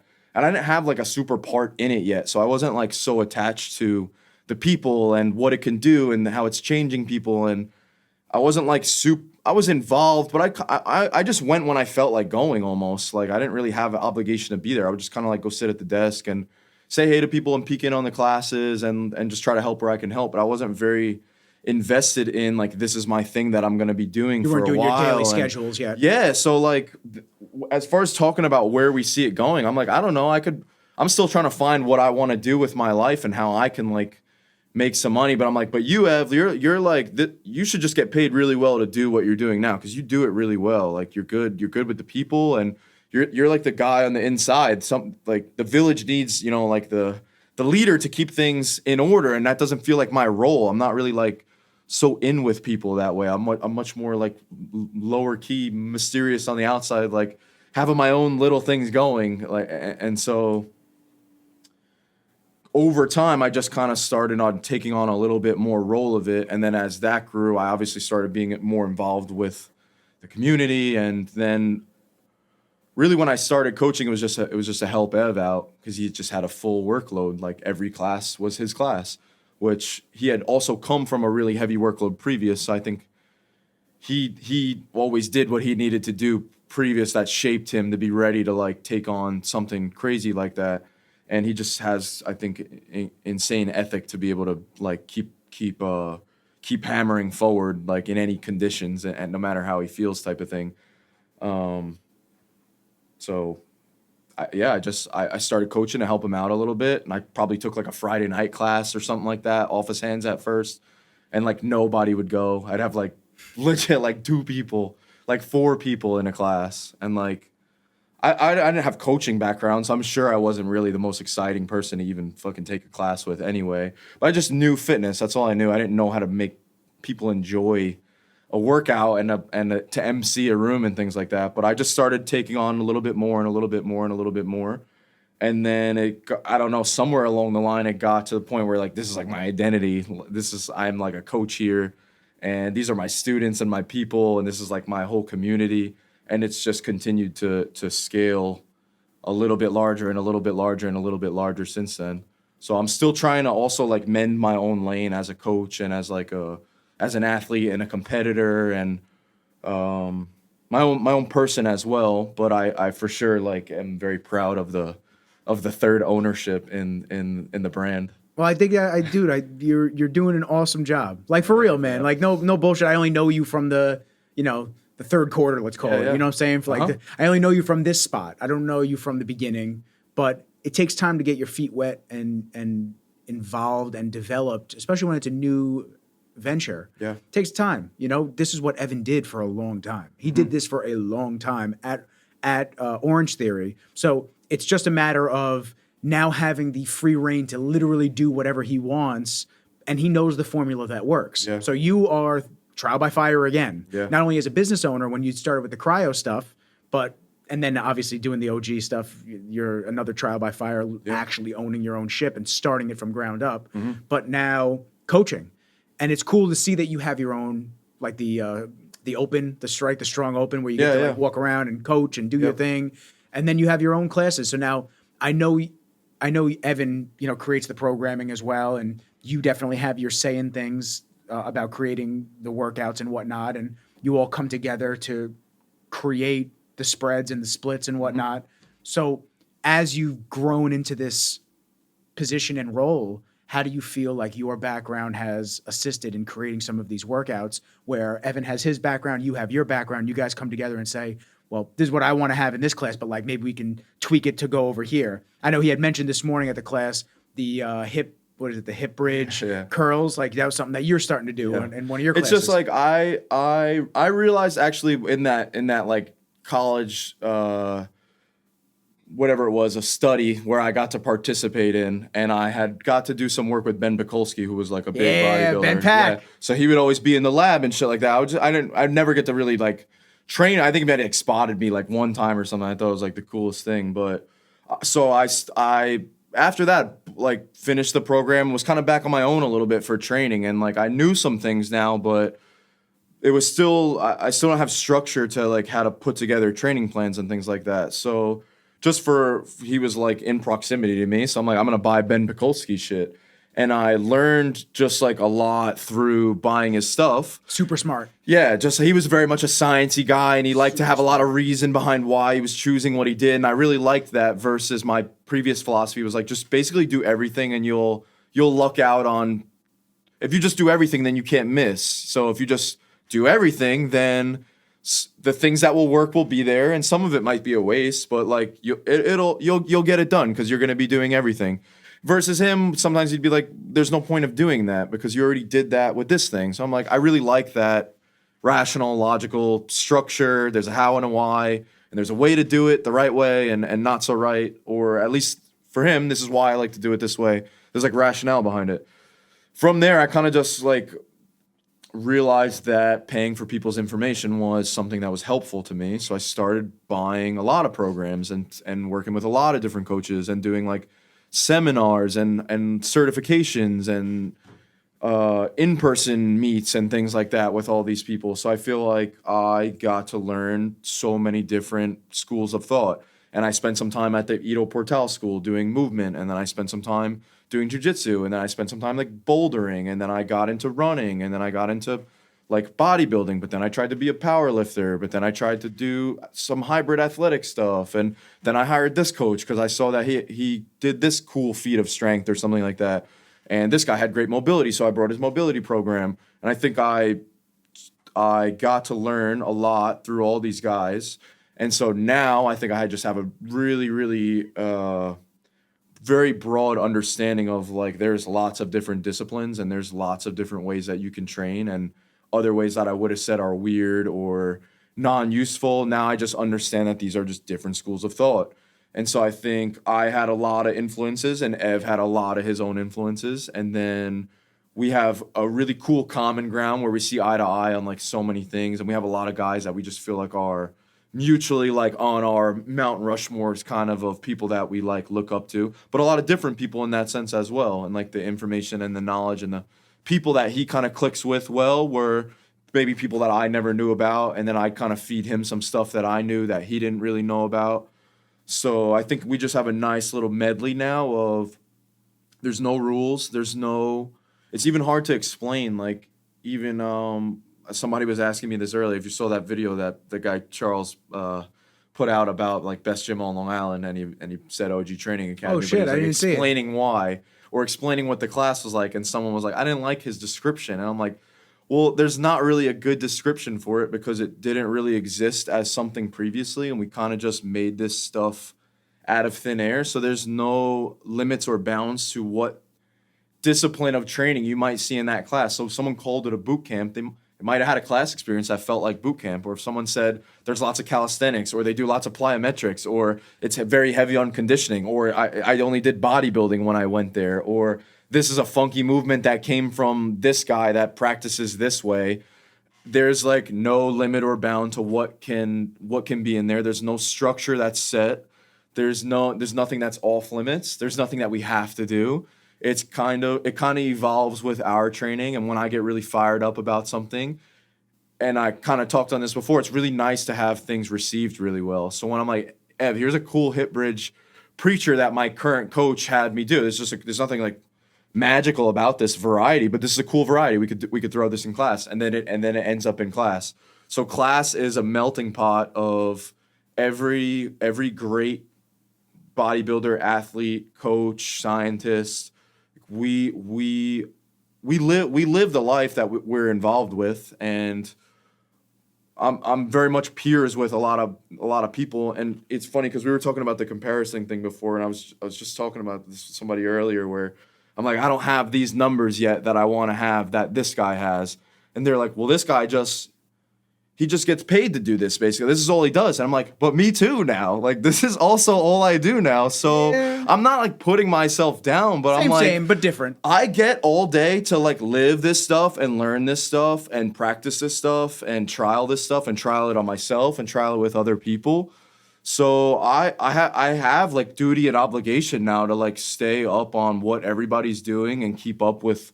I would just look to who's actually doing it instead of who's just talking about it, because I think obviously when people are doing it, there's something about what they're doing that's working well, and especially if they're not really selling me on philosophy, they're just showing me what they do and their performances at a high level. Like the coach that I'm working with now, I'm like, I want to learn from you. I want to figure out what you do. So yeah, I think we're in a good. Both of us are in a crazy crossroads of where our past, the things that we learned from our past, and aligning us to be like where we're at now, and obviously that we can have still like a shared vision, and we're still definitely all three of us on the same page with like where we want to take this and where we want it to grow. And I think like that's probably not super common in 2+ years of like small business, that everything's been good enough that the parties are like, let's keep doing this together. We're having a good time. The formula's working. Yeah. Things are working. We keep growing it, whereas like other places get locked into what they do, and like that it might not always be cool to train like the certain way. Like everything has ups and like comes and goes. The CrossFit had its wave, and like there's been popular times where styles of training were the in thing, and then now they're like, oh, nobody's doing that shit anymore. Like that's old school now. But we can keep up on whatever. We can reintroduce whatever.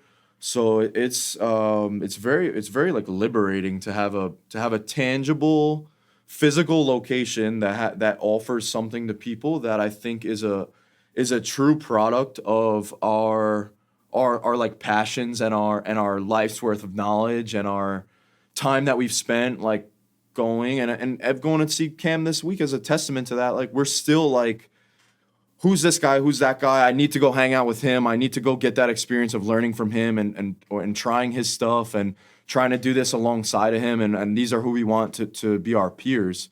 So I think everything is just, it's like manifest destiny, fate, you know. Stars aligning around the people that you're aspiring to be like.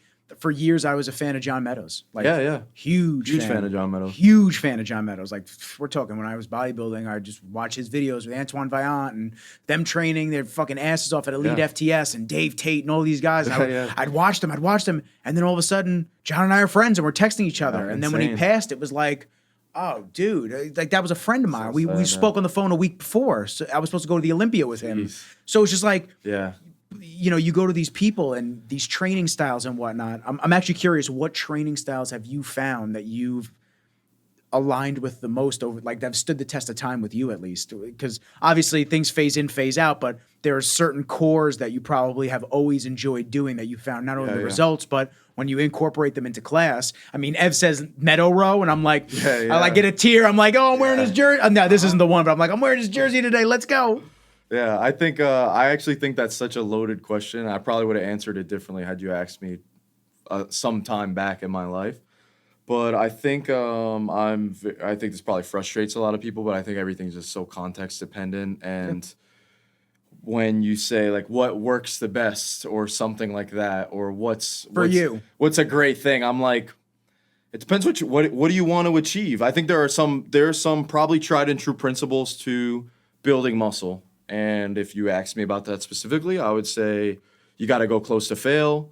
You got to use good technique, good range of motion, probably hit some lengthened positions in some movements, or just train the right movements the right way. But more or less underlying would be like, make sure I subscribe to the theory of stimulating reps, where you can only get a few of them per each set, and they're going to come as the few that come right before fail, when the weights basically start to slow down, you start to accumulate enough tension that you can spark muscle growth. But that's not the way to train for everybody, and like, not everybody strictly wants hypertrophy. So if you're gonna say I want to be a great athlete, I don't know. That's probably not the way that I wouldn't probably tell you to bodybuild and just take things to fail. I think that would get you somewhere, and like there's a lot of ways probably to get to the same place. But I a little bit stopped looking at training so rigidly. I think we're just moving stuff around, and we're doing exercises, but we're just moving our bodies around in like some ways that feel very normal, but these are just agreed upon things because people have done them for a little while. Squat, bench, and deadlift just got agreed upon as some lifts that are standard now. It'll hit so your you main like functional you workout. can get numbers from them based on the standardized barbell that we made with the plates that we made, and you can kind of compare numbers across, and these are like the 3 lifts, but there's not really any reason that you have to press the bar flat when you're laying on a bench. That's just what we decided on, or lift it off the ground, and we call it that's what we call a deadlift. Or I just think these are some patterns that we use, but fitness can get so abstract, and so there's so many schools of movement now, and schools of fitness, and a lot of these non-conventional ones now, quote unquote, but even like Landmine U, and Tom does a lot of this stuff with kettlebells and sandbags, and these are like non-conventional, non-traditional, but they're not. They're just other mediums. They're just other weights, and they're shaped and held differently, and we kind of like perform different things with them.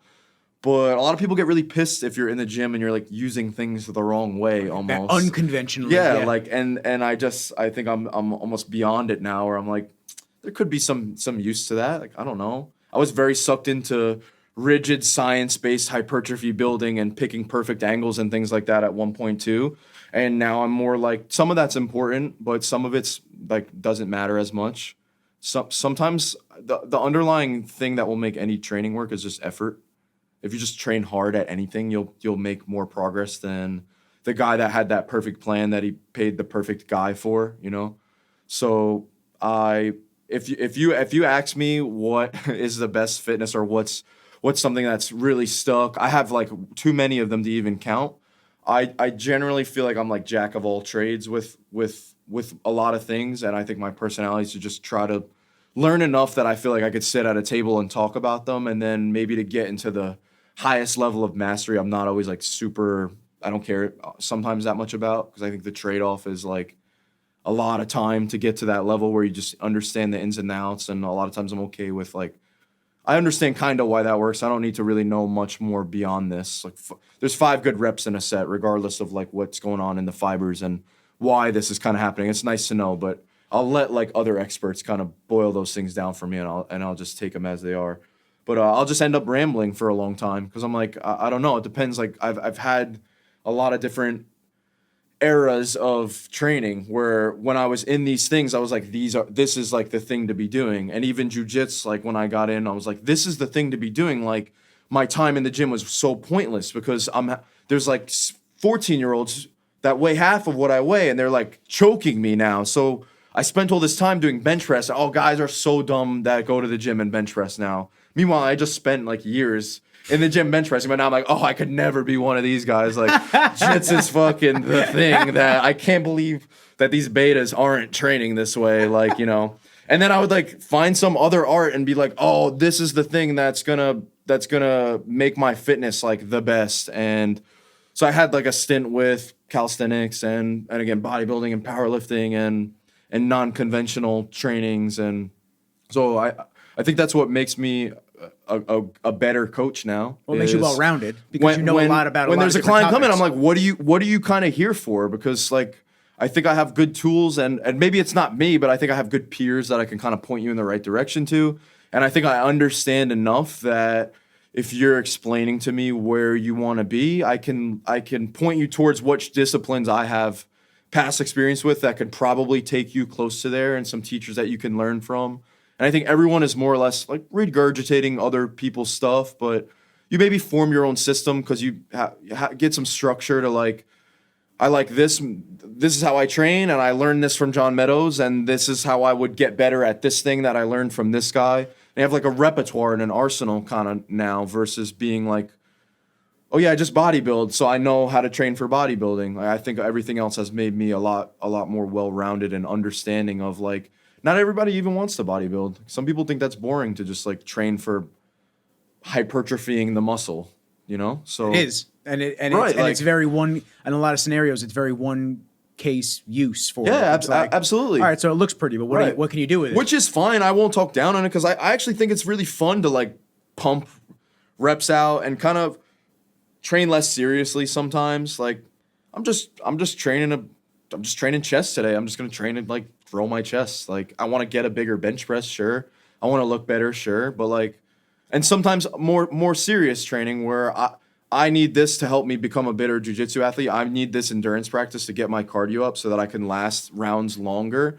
And Jiu-jitsu's crazy. like that's a different kind of training than just bodybuilding type of thing. So a lot of times I see jiu-jitsu guys bodybuilding, I'm like, you're kind of wasting your time doing 4 sets of 30 arm curls. Like there's other disciplines that are going to help you and they're going to give you way more bang for your buck time-wise. And this happens with kids a lot of times where the parents are like, let me get him in the gym like 5 days a week. And I'm like, get that kid in jiu-jitsu more and have him do more technique work. And then let's use strength as like a little bit on the outside. And I think the fact that I don't really care as much about selling it, I'm more just like, here's what I can do. Here's my physique. Here's my numbers. Here's the way that I like to train. Here's who I learned it from. Here's the structure. Here's how you follow it. If you enjoy it, then like, here's what it is. And if you don't, then that's okay. It's okay. There's fitness for everybody. And there's other group fitness for other people too. Sometimes people are like, did you hear this guy went to that gym? And I'm like, there's enough fitness to go around for everybody, dude. And not everybody needs what we offer and what we have. And I actually think we're a pretty high level place now. Whereas in the beginning, I would have said like, come one, come all, beginners. This is great for you. We'll cater to you. And now I'm like, if you never trained with a barbell or dumbbell, this is like pretty high level training to be doing. Where you should probably have like an onboarding on your own or with a trainer or follow a program or something like that. Get yourself acquainted. And like this isn't for every. It's for anybody. And it's okay that it's not for everybody. It's not. It's okay. It's we don't okay. have to force it to make it fit. And that's how I feel about my training as well, my coaching as well. It's like we don't have to force this to make it fit. If you're like, hey, I want to be the best Olympic weightlifter, I would be like, I'm not super competent with Olympic weightlifting. Like I can like bro my way through it, and I follow like a lot of training that sprinkles it in there. And I think it's like important to basically move the bar fast sometimes and do different tasks. But like I'm not gonna be the guy to hire for that. So I'm like very much happy to just point you in a direction of how you can go coaching that. reach your goal. Yeah, exactly. And so like we were saying before, there's abundance, everywhere. And there's always going to be people that want to learn, and there's always going to be people that need like the level that you're at instead of like the highest level. And it's just another reason to freaking just do it, like we were saying, instead of comparing and squandering like, my coaching isn't good enough, because that's where I would have been previously if I didn't have this like vehicle to kind of start almost being pressured to start like offering some of my teachings into. Like, I don't know that I ever would have taken it upon myself to be a coach. If people would have asked me, I would have said sure. But now I'm comfortable at the point where I'm like, I have programming. If you need help in the gym, like you can hire me if you want to come with me privately, or I'll coach you online, or I have these programs that run daily if you want to kind of train with me daily and do my style of training that way. So that's what I was going to ask you. I was going to ask you, how do you think your evolution from your first class to what you're doing now? It's been pretty pivotal. For sure. I didn't even remember back then, honestly. Crazy, right? And it's only 2 years. Yeah. It's like it's not that long, but it's long enough. But it's not that long. It just goes to show. And even some of the things I was putting on my stories today was like 5 years ago or so. And everyone's like, you are like a small child, like you're like a baby, like how old were you? And I'm like, I was like 25 almost, you know, like I was like still like a man, but like goddamn, like in a fairly like little window, like I definitely have like stepped into the next part of my life, and it seems like a part that will be around for a while and like foster a lot of other things too. I think it's great because you have your own following. You have your own people that come to your class. And I think that like, so when I mostly go with the 6 a.m. spot. So every now and then, I think I've only taken 3 of your classes. But like when I can, I want to. I dig your music. I dig you. So I'm like, yeah, it's fucking dope. I love Eric. I love Evan. I really love everybody. I got no gripes with anybody that coaches there. But like, I go to your classes. I look around. I'm like, who the fuck are these people? I'm like, who are these people? I'm like, I don't even know anybody here. It's crazy because like I know Eric, Kim, because she's early in the morning, Lauren, which I know she's stepping away for a little while, and Evan. I know their classes, but then I go to yours and I'm like, I don't fucking know anybody. I'm like, all right, whatever. I go to that place and I'm like, I don't know anybody. Like, you know, I'm not. I coach a decent amount, but we have we only have one spot. There's only so many hours, so I don't have a mega heavy coaching schedule as far as that. I'm usually in the afternoons, in the PMs, honestly, and like a lot of times only 6:30 or 6 p.m. at night, and maybe sometimes like an afternoon or so. But like if you go to the morning, I might never see you ever. Like I might never see you ever. It's crazy. Yeah, and then so it's funny because I'll anywhere I go out now, there's always somebody or they're one person away from, oh, my friend goes there, or I used to go there, or I've been there, or like there's been people that this is like a funny little side thing, but when I was, you know, the High Rocks thing that I did? Yeah. Right, so I was going to ask you about High Rocks, getting into that. Yeah, we'll talk about that too. Yeah. There's like an event where you got to do some lunging, and so it's just like this little like I don't know 6 foot wide or something lane that you get to lunge with. There's like 2 guys lunging, and you get those Bulgarian bags. There's really like not much room like between them, so I kind of just like I'm like lunging really fast and just like barrel through them a little bit, and then at the end of the race, the guy's like he like came up and found me and was like, hey man, you didn't have to do that type of thing. And I was like, sorry, like I didn't mean to. And then turns out like he goes to the gym, he goes to OG. And, like, that's dope. This is like a competition in the city, and like I had never met this guy before, but he's like, oh yeah, I go there. And I'm like, fuck, like what a small world. My bad for hitting you with the elbows. Yeah, like I'm like, all right, like, my bad about that. But I can't go anywhere now without like, and I think it's so cool because I was not really social like that previously. I had a lot of friends, but I'm not like a butterfly in that sense. I don't really like going out like that. You know, I was always like more like I had businesses and things like that. So I was kind of like, I'd rather just stay in, really. You had to grow up quick. More homebody. But yeah, that's just like my personality, honestly. I'm like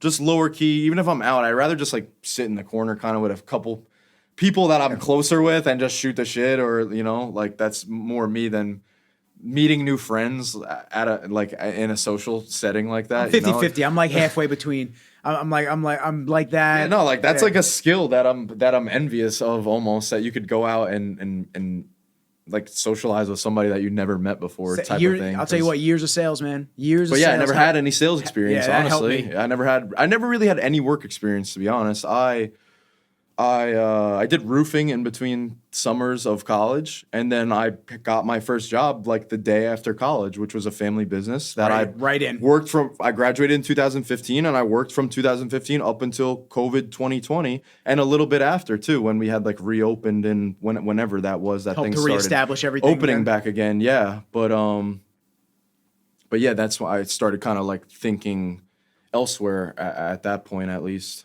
But yeah, that was my history previously. Crazy, right? Yeah. A lot in a little bit of time, man.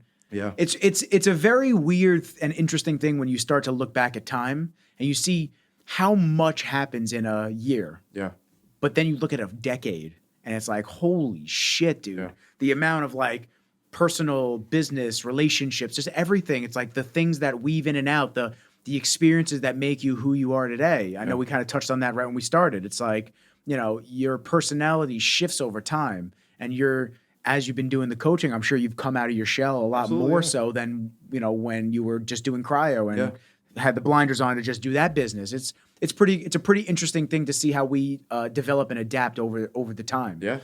I actually wanted to touch on the UFC center because I didn't really talk to Evan about that, and I really wanted to find out what that was like. How'd you guys get involved with that? Like, what was the process of going, and then obviously, what did you learn? So Lenny and I were into that weirder shit previously, like the movement and things like that. And I think like a little part of something that ties into that little community is like breath work. So I was bigger into Wim Hof previously, doing Wim Hof breath work. I went to Wim Hof seminar and met him Oh, that's sick. and did breath work with him. And I was very much into breath work for a little bit. And we got into the ice for a little while. Like I had the ice bath actually in my backyard. So during all this time, like Lenny would come over, him and I would use the ice like every morning.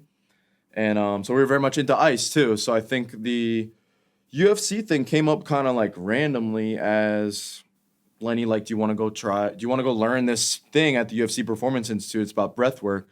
And the company that was doing it was, I feel bad, I can't even remember the name right now, but Brian McKenzie's like the big guy. And I had already been familiar with his stuff. And I'm always like, oh, like I'm down to pay for people to teach me things. And if I think like that they have a cool system and structure to it, then I'm definitely down to go learn and like add this to my arsenal, you know? So the UFC thing was a little private, like, I don't know, 10 or 20 person, little hosted seminar basically with these guys that taught you performance breathwork. To boil it down, there's something interesting that happens when you accumulate a lot of CO2, which is that you can carry more oxygen. So their whole framework of training is do training that you basically like almost like suffocate yourself with. So like exhale, hold, blow everything out, don't inhale again, and then do like sets of push-ups or squats or carry kettlebells and things like that. And you'll start to feel that feeling of, oh my God, I gotta breathe. Like I'm like That lightheadedness. yes, yeah. And that comes from CO2 rising. So if you can build tolerance to the CO2 rising, then you can have better cardio conditioning because you can, when it starts to rise naturally due to you doing more in jiu-jitsu or running or whatever it is, you can start to be tolerant of the higher CO2 and you won't have to necessarily start to breathe heavier and faster and you won't have that out of breath feeling.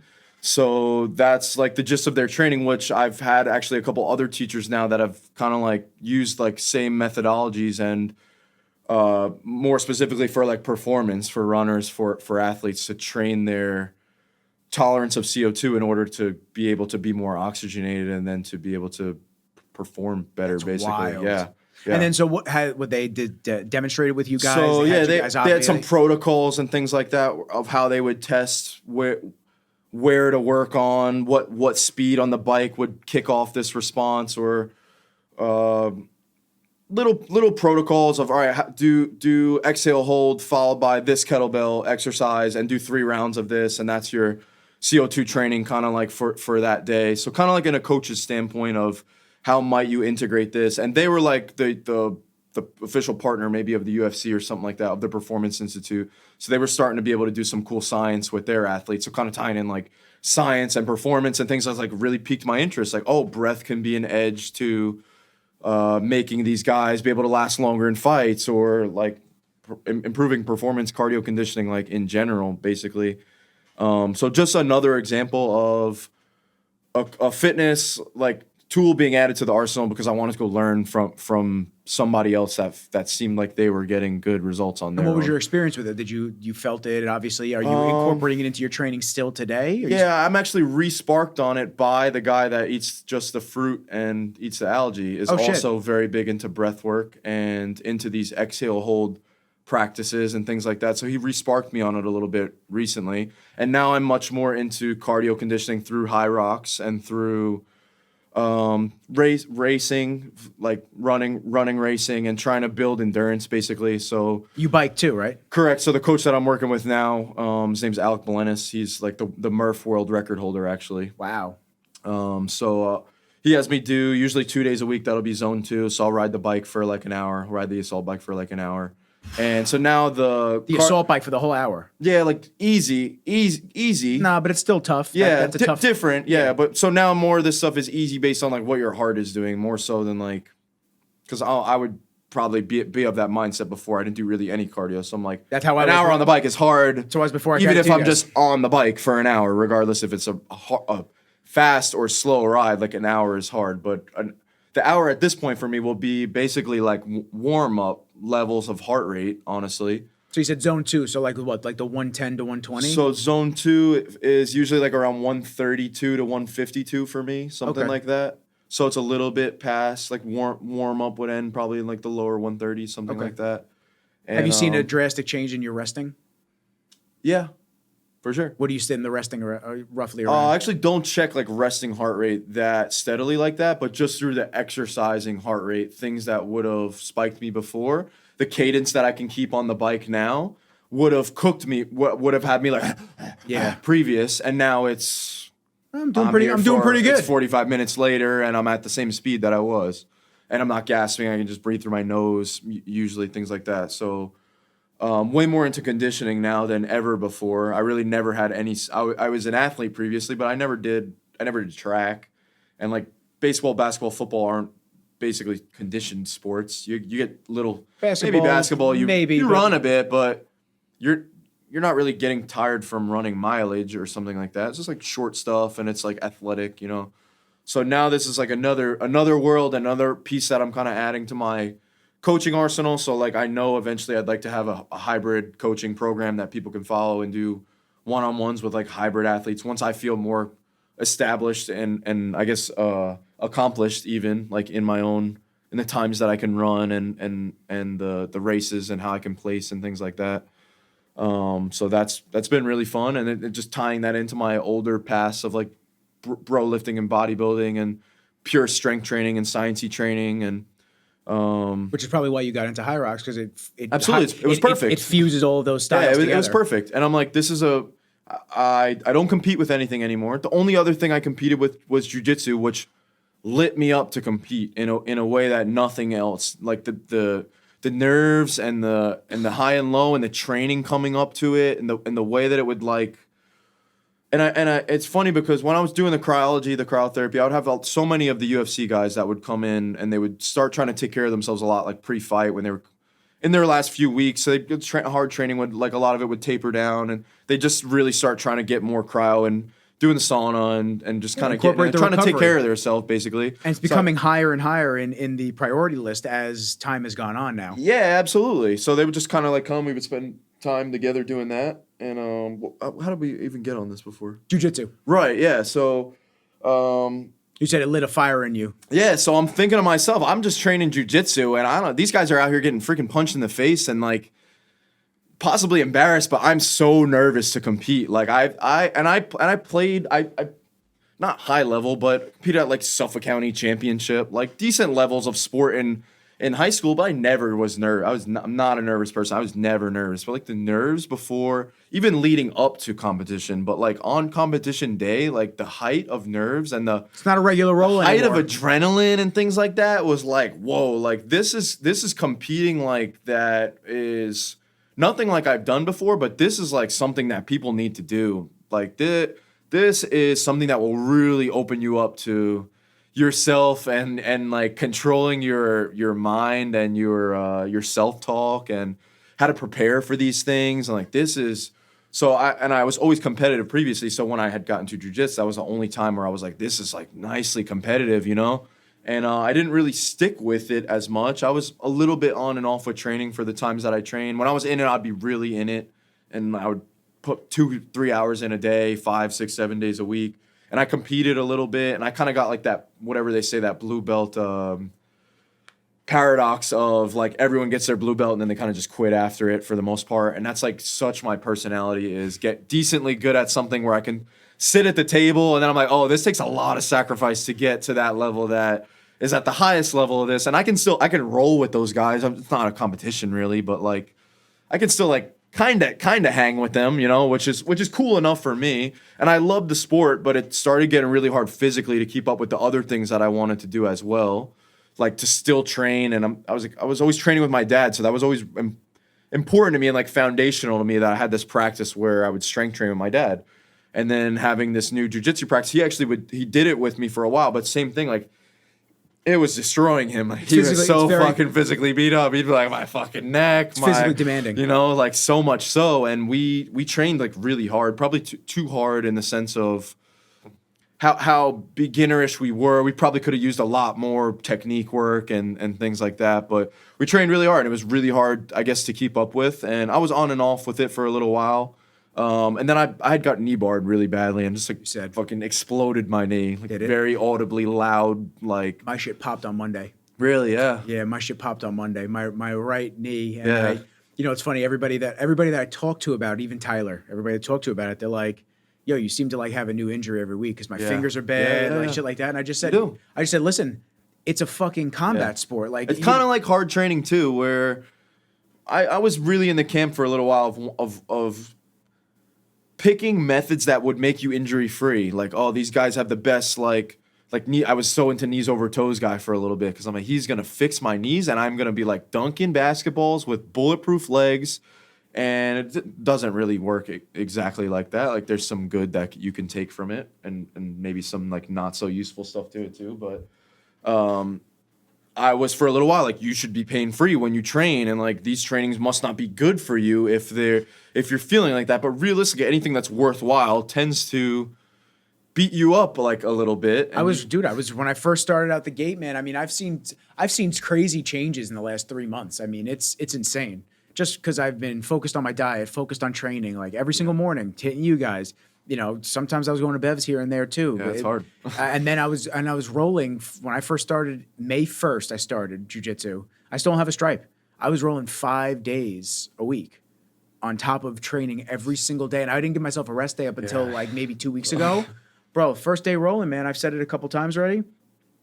The only thing I knew was holding on for dear life. Like I didn't really know anything else. I had no fucking moves. So my third day, and you're doing gi a bunch too. Which is like, so my fingers are getting destroyed from the gi. So it's like the third day they said, all right, you can roll now. So I was like ready to go. I had my mouthpiece ready, this and that. And the first kid that I rolled with, I was like, all right, man, I'm not letting you move. Like I'm using my strength. And I grabbed onto his gi collar and I brought him chest to chest with me. I pulled him into my guard.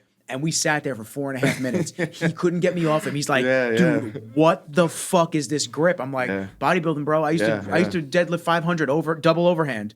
And I used to always grab like this, no wraps. I used to always do this. So when they started saying you grab over like that, I go, oh shit, I've been doing this. This is great. But I didn't know that you're not allowed to rip out individual fingers. It's like you shouldn't do that. So I'm holding him and he's ripping my thumb off.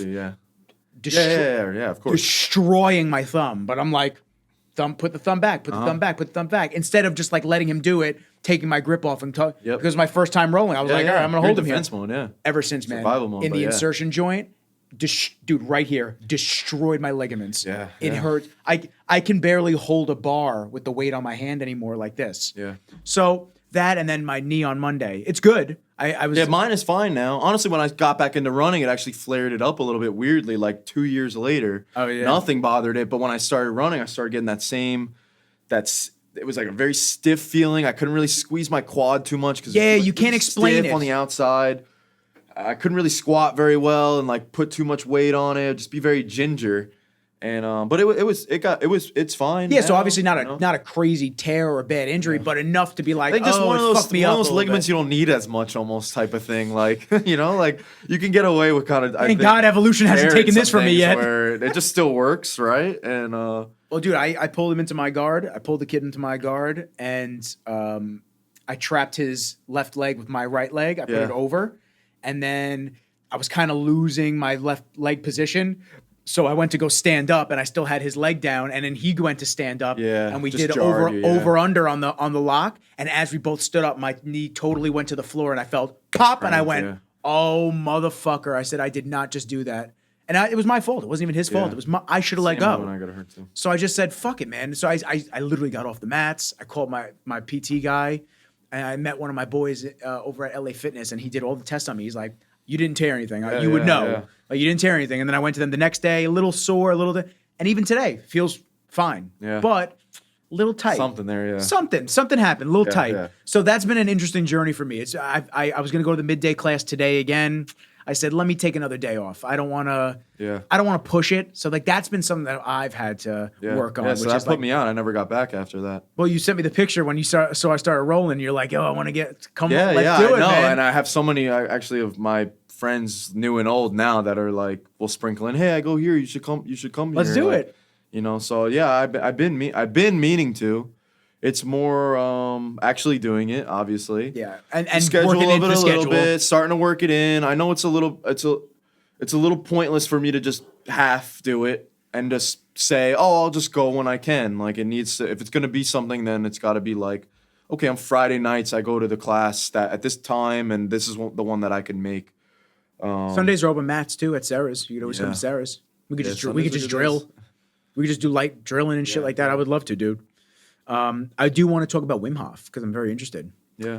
The Wim Hof stuff is very cool. It's very crazy to like look at the story of him and how he's all the accolades and the different crazy things Yeah. that he's done, the marathon runs, the fighting off the viral infections with the breathing Yes, yeah, techniques, yeah. training people to do it.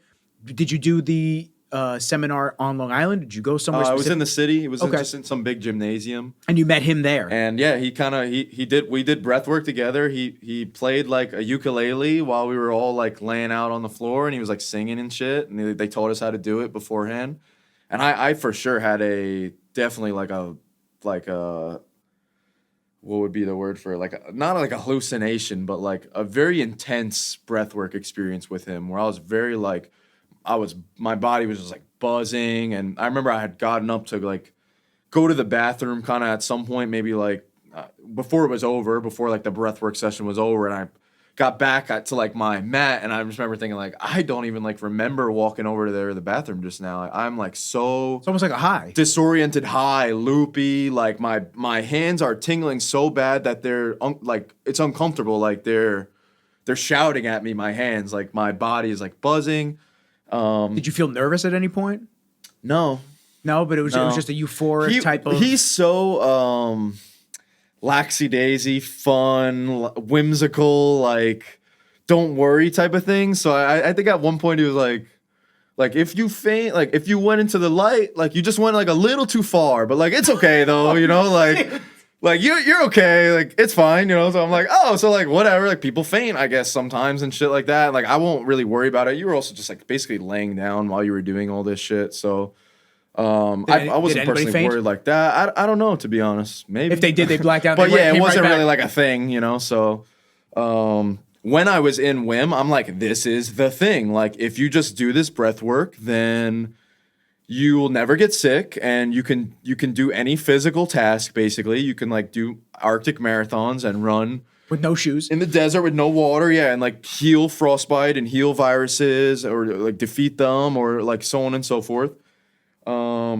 And then I guess if you ask my honest opinion of it now, I think like when I got that feeling of like buzzing and like hallucinating, like you definitely through playing with breath and oxygenation, like you get delirious basically. I don't think that this is like a magical medical phenomenon that you're like enlightening yourself or something like that. I think you basically take yourself to the brink of like I don't know. I guess the science of exactly what's going on, but I believe he also like gets CO2 very high through this hyperventilatory practice, Almost like and hand dumps in- kind of oxygen while Hand in you're hand with the doing it. UFC center. What you A were little learning. bit, yeah. And I think his practice is like a little bit different in why he's doing the specific breaths and holds and things like that. And I don't even remember exactly what the Wim method is now. I want to say it's a bunch of hyperventilations with an exhale hold followed by an inhale hold, something like that.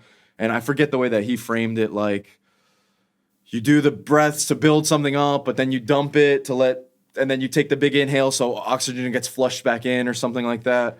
But I actually don't think a lot of it's really rooted in like hard science or anything like that. I think breath work in general is a really interesting rabbit hole to kind of go down, but it's a little bit funny to me almost when I see people now say, I'm doing breath work. And I'm like, we're just like breathing to cadences, basically. We're not like, I don't know, like I was in that camp before too. Like, I'm doing this work, my inner work for myself. And I'm like practicing this thing that's super spiritual and super like deep beyond me. And it can take me to this place where I get this insane tangible experience and euphoric and so on and so forth. And it's healing me and like all the things that Wim says, like you can do anything when you kind of like tap into your breath and your own power. And it's like very Tony Robbins-ish in a sense, where like about to say for that. sure, like these things are important and like you do always have breath to come back to, but they don't tell you a lot of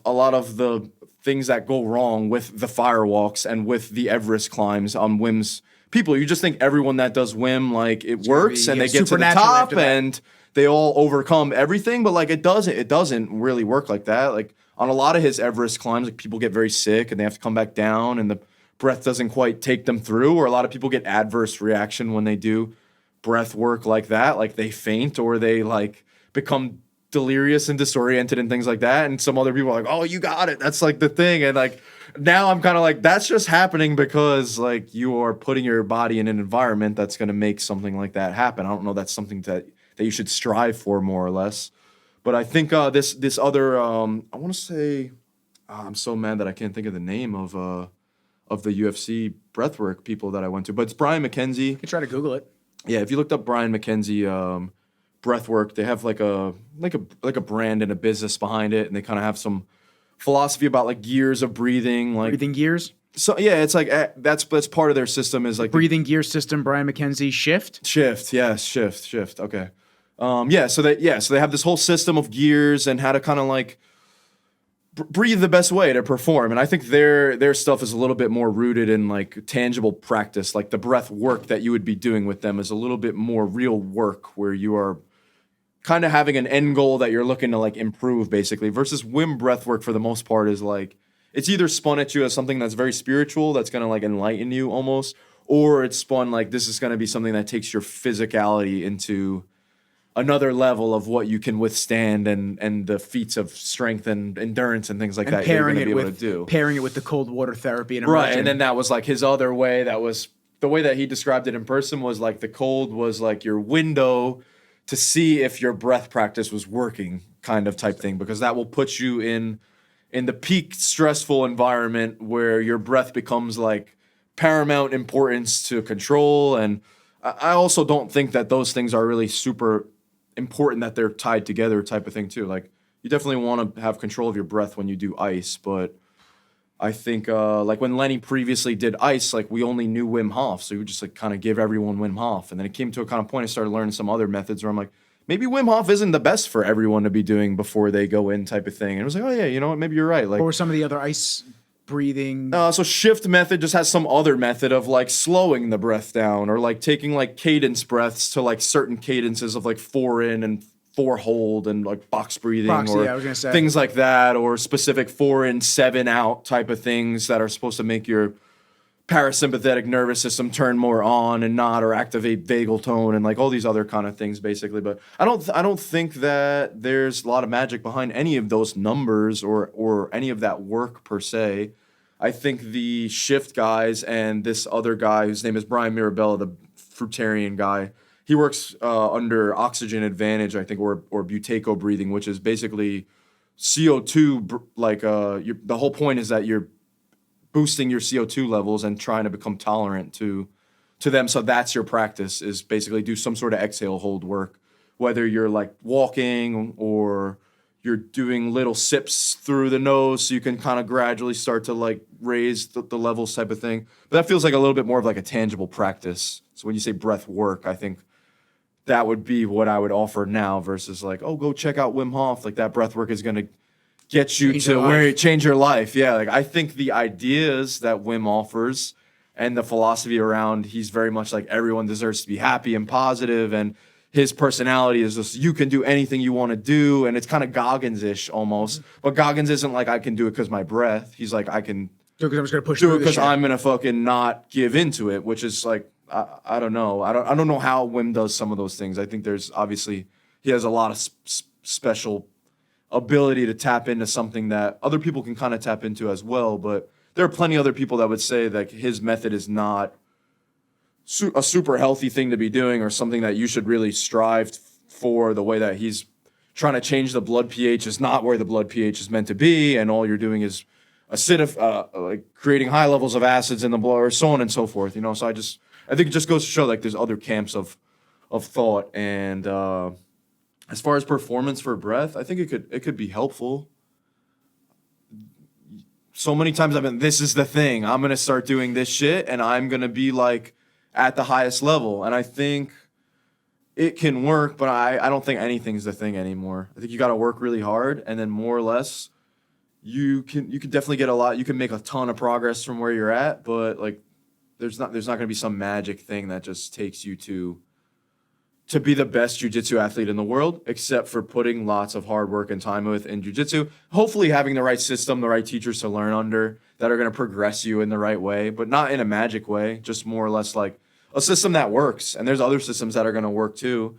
And jiu-jitsu is a really nice example. I know a lot of people probably don't understand it, but a lot of guys have very systematic approaches to why they do what they do. And they have a leg lock system or a Kimura trap system or a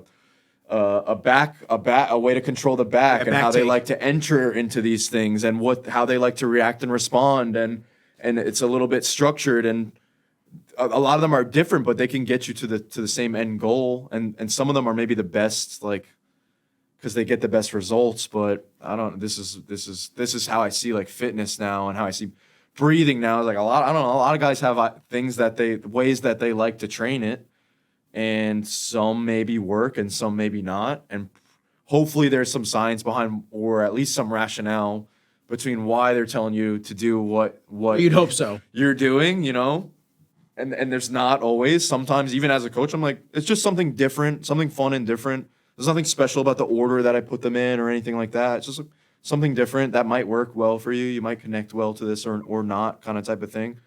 But yeah, I think breath is like maybe the last edge that'll get you like the last few percent. I think cardio is obviously very important, but you're not going to take a guy that sits on his couch and give him breath work and then he's going to be an ultra marathon runner. Correct. Yeah. Which I think we get, or I'm very guilty of getting bought into these systems of this guy's got the recipe for me to do breath work that's going to take my marathon running to the next level. It's not necessarily being duped. It's just falling sometimes for good marketing as well. Yeah, for sure. And that's what they're paid to do. And sometimes it works for people. Like typically if you train anything really well, you get some... Well, it's a sweat equity. Forward progress. It's the sweat equity and the sweat hours. I mean, yeah. the amount of time that I've put on the mats for jiu-jitsu has substantially accelerated me in knowledge base and the ability to do things that I couldn't even think about. Right. Dude, I go against some of these wrestling dudes, and like before I did jiu-jitsu, I would never have been able to handle these fucking guys. I still can barely handle them. I'm a baby bitch in this jiu-jitsu world, and I'm okay with that. Like I don't want to know. I tell people, like, well, I joke around all the time. Like some of the guys will go to me like, oh, you don't have a stripe yet? I go, I don't want a stripe. Take my time. Dude, Yeah. the longer I don't have a stripe, the less people expect of me. I agree. Yeah. I am good on that. I am agree. not in a rush to get any type of belt. I'm not in a rush. The progression has to just come as it comes. I never want to be the guy that's a blue, purple, brown belt that never everyone's like, oh, Nick's a fucking brown belt? Oh, God, exactly. He's getting tapped out by white belts? That's crazy. Like, I don't want to be that guy. I'm with you. You know, being able to put all this time in and learn, I mean, it's insane just putting the hours in, what I've been able to, like, understand. And then, like, listen, there are still moments often when I have a guy that goes north-south on me. And I'm sitting here framing, and I go, I don't know how to get out of this. I'm just gonna flail a little bit and maybe try to buck him off of me and shoot my legs back under. But I'm not supposed to have the answers, so I have to understand. There's levels. That's the point of the journey. Yep. So it's like I have to be able to. I have to get comfortable with not being where I think I should be, because where I think I should be is not necessarily where I should be. Agreed. Yeah, it's just a crazy thing. It's a crazy journey. And speaking of journey, I want to talk about High Rocks, because I guess this is where you're currently at, and this is where your attention is in the training. This in is the like a nice competition. avenue for me to just express. What was that like, seeing that and deciding like that's what I want to get into now, because this is what my training has been either tailoring and funneling into, and now I can actually have an outlet to so compete like we in touched that. on the competition aspect of jiu-jitsu, and I'm like, this is cool. This is a competition now, and I could have ran before, so High Rocks is a race, but it's like, oh, now there's some elements of like maybe some of my strong suits that I can race against other guys, and I enjoyed CrossFit before, but I had to like kind of accept that I wasn't gonna be the best CrossFitter, because those guys are just like, honestly, just on another level. They're just incredible fucking athletes that are really good at multiple disciplines, and I think I just got a really late start into trying to even like manage a few things. Like by the time I was, I don't know, 24, all I had ever done was like some regular bodybuilding until then. I never had track background, or I never ran, or so I had some athletic background, but I never Olympic lifted. I never tried to get mega strong like that. So like to get into that world, there was a big obstacle of I can't keep up with them right now, and it will take like a lot of time investment if I'm ever gonna be kind of in that category. But I don't even think I want to make the sacrifice that it would take to put in so much work to be like the best Olympic lifter like that, to be able to keep up with them strength wise, and then also be able to keep with them running and so on. So CrossFit I did for a little while, and it was like cool because you can compete with that as well. And it was like doing the open and things like that. So you'd compete with people like across the country. But I'm with the Buttery Bros a lot. With the Buttery Bros, they're the dudes that have the channel. They used to shoot for CrossFit. Okay. They have their own channel. Justin Madero. With so, those guys a lot, dude. They're fucking freaks. Yeah, so like they're freaks, yeah. And like I wasn't really like so interested in it that I was gonna like commit my life to being a CrossFit athlete. I just liked that, oh, this is cool. I can compete in something again. Because after college or high school, really like competition's not really normal anymore. You like compete to like get jobs and shit like that. You don't really compete physically or like any bit against somebody else or against groups of people to try to like beat them in score or time or anything like that. We should be. Absolutely, because like it I keeps said, you with sharp. the competition of jiu-jitsu, you're just like, and that's a physical one, so I think it's in a special pocket of. It's different when you're going against somebody in trivia versus when I'm lining up against you. Like one of us is going to try to choke each other and grabbing that leg, and put you on a highlight reel, grabbing that leg type of thing. Yeah, like that's a different level of like, oh my god, like this is something I need to like really be ready for. But competition, yeah, it was like it's big. It's big for me. It keeps me. I don't feel like there's much to do it for if that's not there. And even if I'm just not maybe competing in a sanctioned way, but I need to have my own numbers that I'm like, I need to beat that squat from last week, or I need to have like end goal somewhere. This is what I want to run a marathon time in or something like that. So the competition was big for me, and then there was this big gap of a few years, basically from, I probably competed jiu-jitsu in like 2018, maybe 2019, maybe the absolute latest. Then still trained after it, and probably stopped like around 2020 COVID. So then there's this gap now of like 3 years basically, where I'm just like I'm a washed up like old competitor. Like there's nothing for me to compete in anymore. I could join powerlifting or something and go to local meet. Or go to a bodybuilding show and be a competitor or something like that. But I'm like, my competitive years are done pretty much now. And even my participation as like athlete or racer or something like that, like, oh, those years are kind of behind me. And then starting to see some of these guys do this thing now, I'm like, oh, this is something a little bit different that maybe I could be like decently good at. Like I don't know about being the best, because with all respect to these guys now that are the best at High Rocks, like, they're fucking impressive too, how fast they can run and the paces of the exercises they can keep and how strong they are like on their movements kind of outside. And I tried to do the battle bunker, which is like a High Rocks-ish, it's just like a hybrid, I should say, competition. And it made me realize like, geez, these dudes are like squatting in the 500s it was a 3-rep max squat and shoulder press, and it was a 1 mile for time, and it was like some functional burpee thruster workout. And I'm like, oh, I did a 6-minute mile. I squatted 315 for 3. Like it was like a regular easy set. Like probably could have done a little bit more, but I was happy with it, because I'm like, all right, I'm running a 6-minute mile. I'm squatting 3 plates. Like guys probably that are faster than me probably aren't maybe squatting so much. And I'm sure guys have some big squats, but they're probably not that fast. Like I'm feeling good about my times. And I'm looking at the leaderboard and I'm like, oh my God. I'm like, not only are these dudes running obviously sub 6, but some of them even sub 5, but they're squatting easily like 450 plus, 500 for 3 on like a regular day, and doing them like one after another. So I was like, oh fuck, like I got actually a long way to go. And like I know I can kind of hit these things with time because I don't have any background to running. So I know I'm a little bit of ways away, like a 6-minute mile to a 5-minute mile it's a long way away, and then to get sub 5 is a longer way even from there too. But I'm like, all right, I never ran before and I can do 6. So maybe I can, with enough time, like be on the map with these guys. And you don't need to necessarily be the best. If I could just be in contention, it would be pretty cool. So the first one that I did was a Miami one. And the way that High Rocks sets their race up, you get like a certain amount of people that can qualify for the world championship based on how you place like in your age bracket of the race. And honestly, just through like a stroke of fate, the age that I was in, if I was younger or older, I wouldn't have got it, but I took first in the race and got to go to Manchester to do like the world championship, basically, where I was like small fish in a big pond. Like these dudes were just like on another level than me. Like, I was like legit like the slowest person almost in that building that day.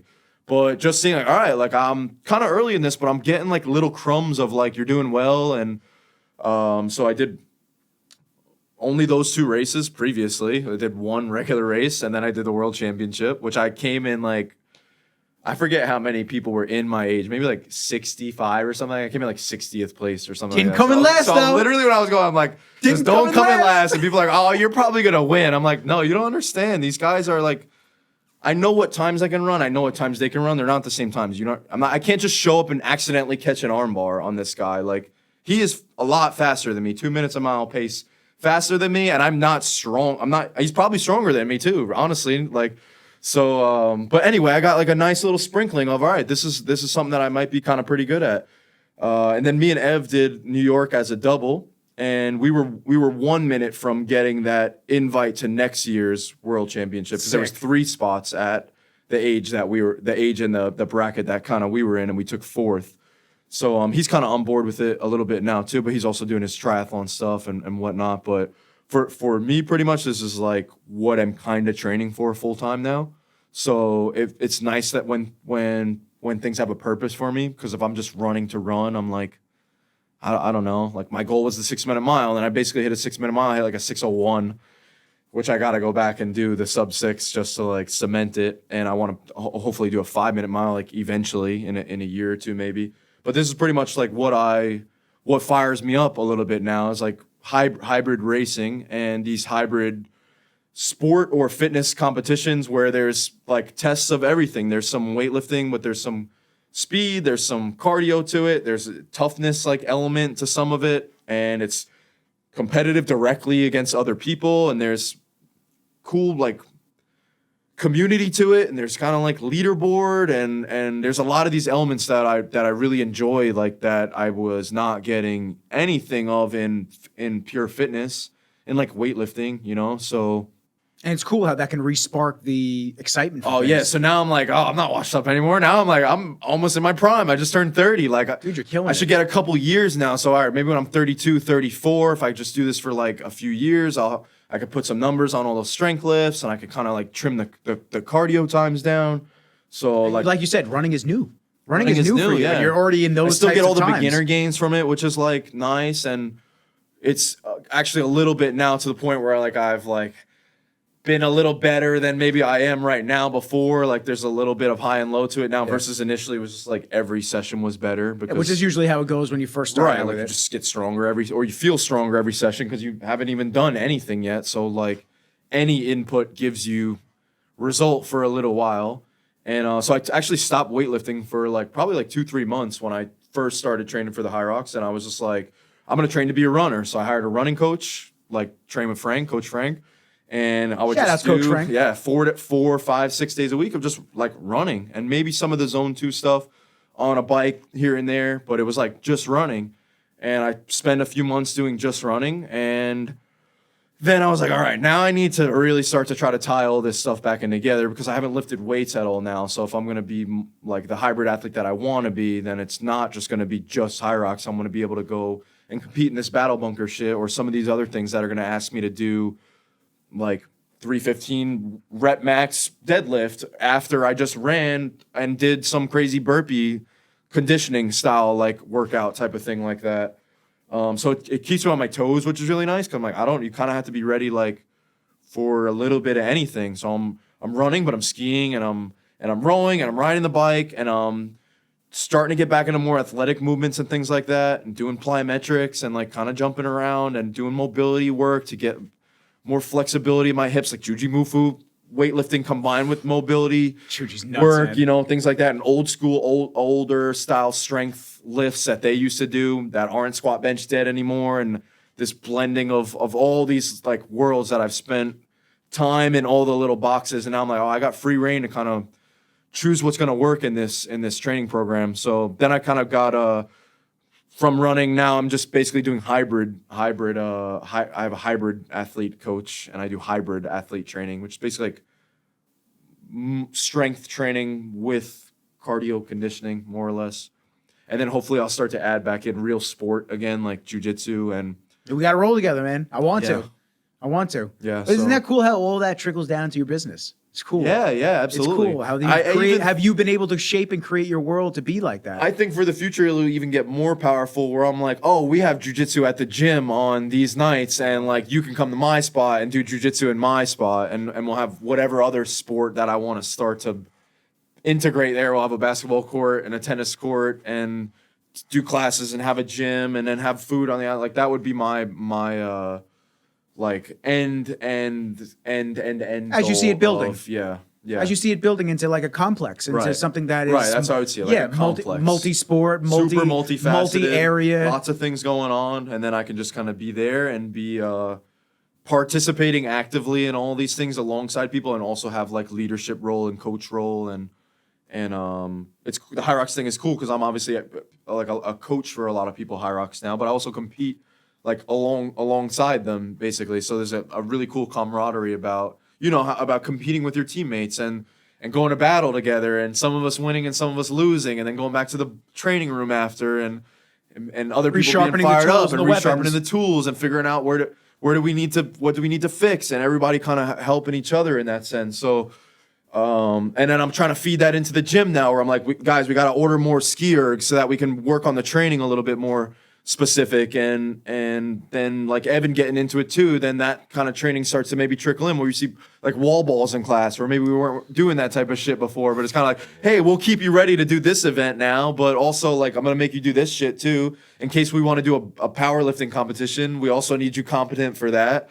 So that's like the beautiful thing about where we're at, is that, oh, I'm really excited about this, look what I'm doing, and then that's actually pretty cool too. I'm gonna start doing a little bit of that too, and then like we're kind of feeding each other. I mean, I've linked up the other day. We did like speed work, track work, because he's kind of doing his thing and I'm doing my thing, and I'm like, all right, I'll do track work with you. And even the jujitsu, one of the things that I like the most about it is that when I would travel or things like that, it was something that I could always connect with people in the area on, basically, or a friend that was like doing it too. Like that would be something that we can kind of connect on, and it's a very intimate practice where it's not like you're not just in the gym together. You're like very actively doing things together, teaching each other, helping each other learn by you doing something that I didn't know, or you explaining to me something, or you just like tapping me and me being like, oh, like now I got to work on defending against this, or he really likes to do this a lot, and kind of having that. I love an Americana. That partnership. I love an Americana. And then everyone's got their own games and their own systems and their own coaches, and that would be so cool for me to kind of like tap into other people and learn what they were doing. And so I'm visiting my boy Vinny down in North Carolina at the end of the month, and I'm also going to visit my buddy Jeff. Shouts to them. Next month. September-ish. I actually have to go to CrossFit next week in Madison, Wisconsin. Yeah. I'm shooting out there next week, so that'll be cool because I'll be with all those guys again. But it's cool because I started looking at the jiu-jitsu gyms in the area in North Carolina because I want to go to open mat. I want to go roll with some of these other guys at like the Renzo Gracie, Renzo Barra, like all these different schools, because it's different. Yeah. In town, because I live in the village, I was telling you. Mm-hmm. In town, there's a spot called Ohm. I know Mark. I used to train with Mark. So I rolled with Mark. Yeah. So Mark, I was walking by with Kenji, and he knows that I train. So he's like, yo, I got a couple of the guys from 10th Planet coming by for an open mat in a few. Yeah. He's like, we're going to do this, and then we're going to go in the back and just hit the ice plunges. And this and that. I said, it was supposed to be an off day, too. I looked at my watch. I was like, what time? He goes, 10 o'clock. I go, 9 o'clock. I go, 20 minutes, huh? I said... All right, I'll be right back. Yeah, like I dropped the dog off. I fed him and I went right back, and I rolled with them for a while, and it was cool because I got to roll with different people, and it was different. It was like you can explain it, but you can't. Like you have to actually get in the trenches and do it. Like to actually roll with the same guys over and over again that are learning the same shit from your school is one way. But then you start going to other places where they're not as conventional, or they're trained different things, systems, and you're looking at it, you're like, oh shit, like okay, this dude's really good at this. Let me work on getting out of this position. And I was wrestling this kid, I forget his name. we followed each other on Instagram after because I wanted to roll with him again. Yeah. And he was like really fucking good. Like Yeah. it was awesome, but I gave him a run for his money in certain positions because I'm a little stronger in certain areas, but like he would bounce right back and I'd be like, oh shit, so now I got to bounce back. And you kind of raise That's a each other beautiful to the thing. next level, but no animosity. That's the best part. There was no anger. There was no like, if he taps me, I'm a bitch. I'm a lesser man. It's like, all right, let's get right. Do Yo, it again. let's go right back in. Let's Explain and go. help Let's you go. out and like, yeah. And sometimes, I'm locked up in something. And I ask somebody, I go, yo, real quick, don't move. How would I get out of this? Like, Yeah, wow, what am I looking for? And some of the older higher belts would be like, well, theoretically, you'd want to do this. I go, I'm going to do that. You know it's coming now, so I'm still going to get fucked up. But Or they're like, I'm going to try to do it. It's too late. Yeah, but you should have did and this I'll still before. try Yeah. it. And then they defend it because they know they told me exactly what I was going to do. But it's really cool to learn like that. That's why I've been enjoying it. I've always done bodybuilding. I played tournament paintball for years. I did, things that were not as direct. I didn't do combat sports. So for me to be face to fucking face, chest to chest with another human being, and you're like it's body chess. You're trying to figure these moves out, and you're trying to stay one step ahead of them while they're trying to stay one step ahead of you. It's a very different world. hard, And yeah. that's why I've been enjoying it. It's really cool. Yeah, I agree. It will hook you. It's really cool. Now, let me ask you this: with all this training, high rocks, just your background in all your different training styles and breathwork and just life. Yeah, super mixed bag. How do you feel right now? You feel good? Yeah, I'm very much rolling right now. I think momentum feels very tangible for me. Like I'm very aware of like when I have it or when I'm like fighting against it, or like there's been times that I've had it and I've been aware of it and I've been like, I gotta roll. You gotta get it while the getting's good and just gotta kind of roll. And then there are times where I'm like, damn, how did I do all that stuff before? Like now I don't have any of these things in my, like even just recently, kind of right before I started running, I'm like thinking back to when I'm training jujitsu. And I'm like, man, I was like running and I was strength training and I would have the jujitsu session. And like now I don't really have any super solid practice. Like I just kind of work out a few days a week. And like how was I doing that before?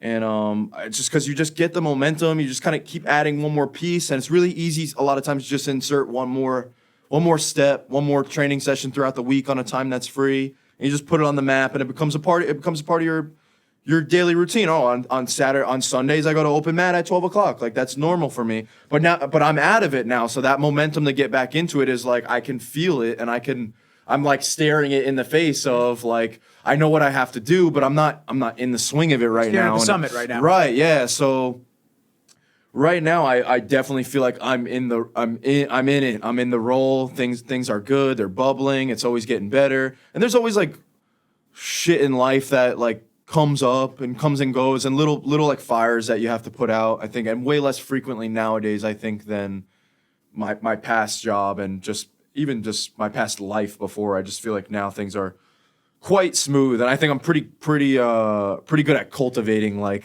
the pots that I want to grow and just avoiding things that I just feel like are not for me. And how I spend I think I'm pretty busy now, and it's hard enough to put things in my own schedule for myself. So when it's other people asking me to do things, I'm very much more cautious now of like that I can't do that. Like I'm not gonna take that tasks on. Like so I can't start that podcast with you. I don't have time. I would love to, but like I'm not gonna be a part of this. I'm not gonna say yes to this and go start to put myself here on something that's not really like lighting me up. Like, oh, I have time to be the guest and I'll like come and shoot the shit, but I'm not gonna go and do production and do all these things on the outside. So I think I'm in a better place now of cultivating my time and my space and what people I want to be around. And I think that's why I think things feel really, really good right now.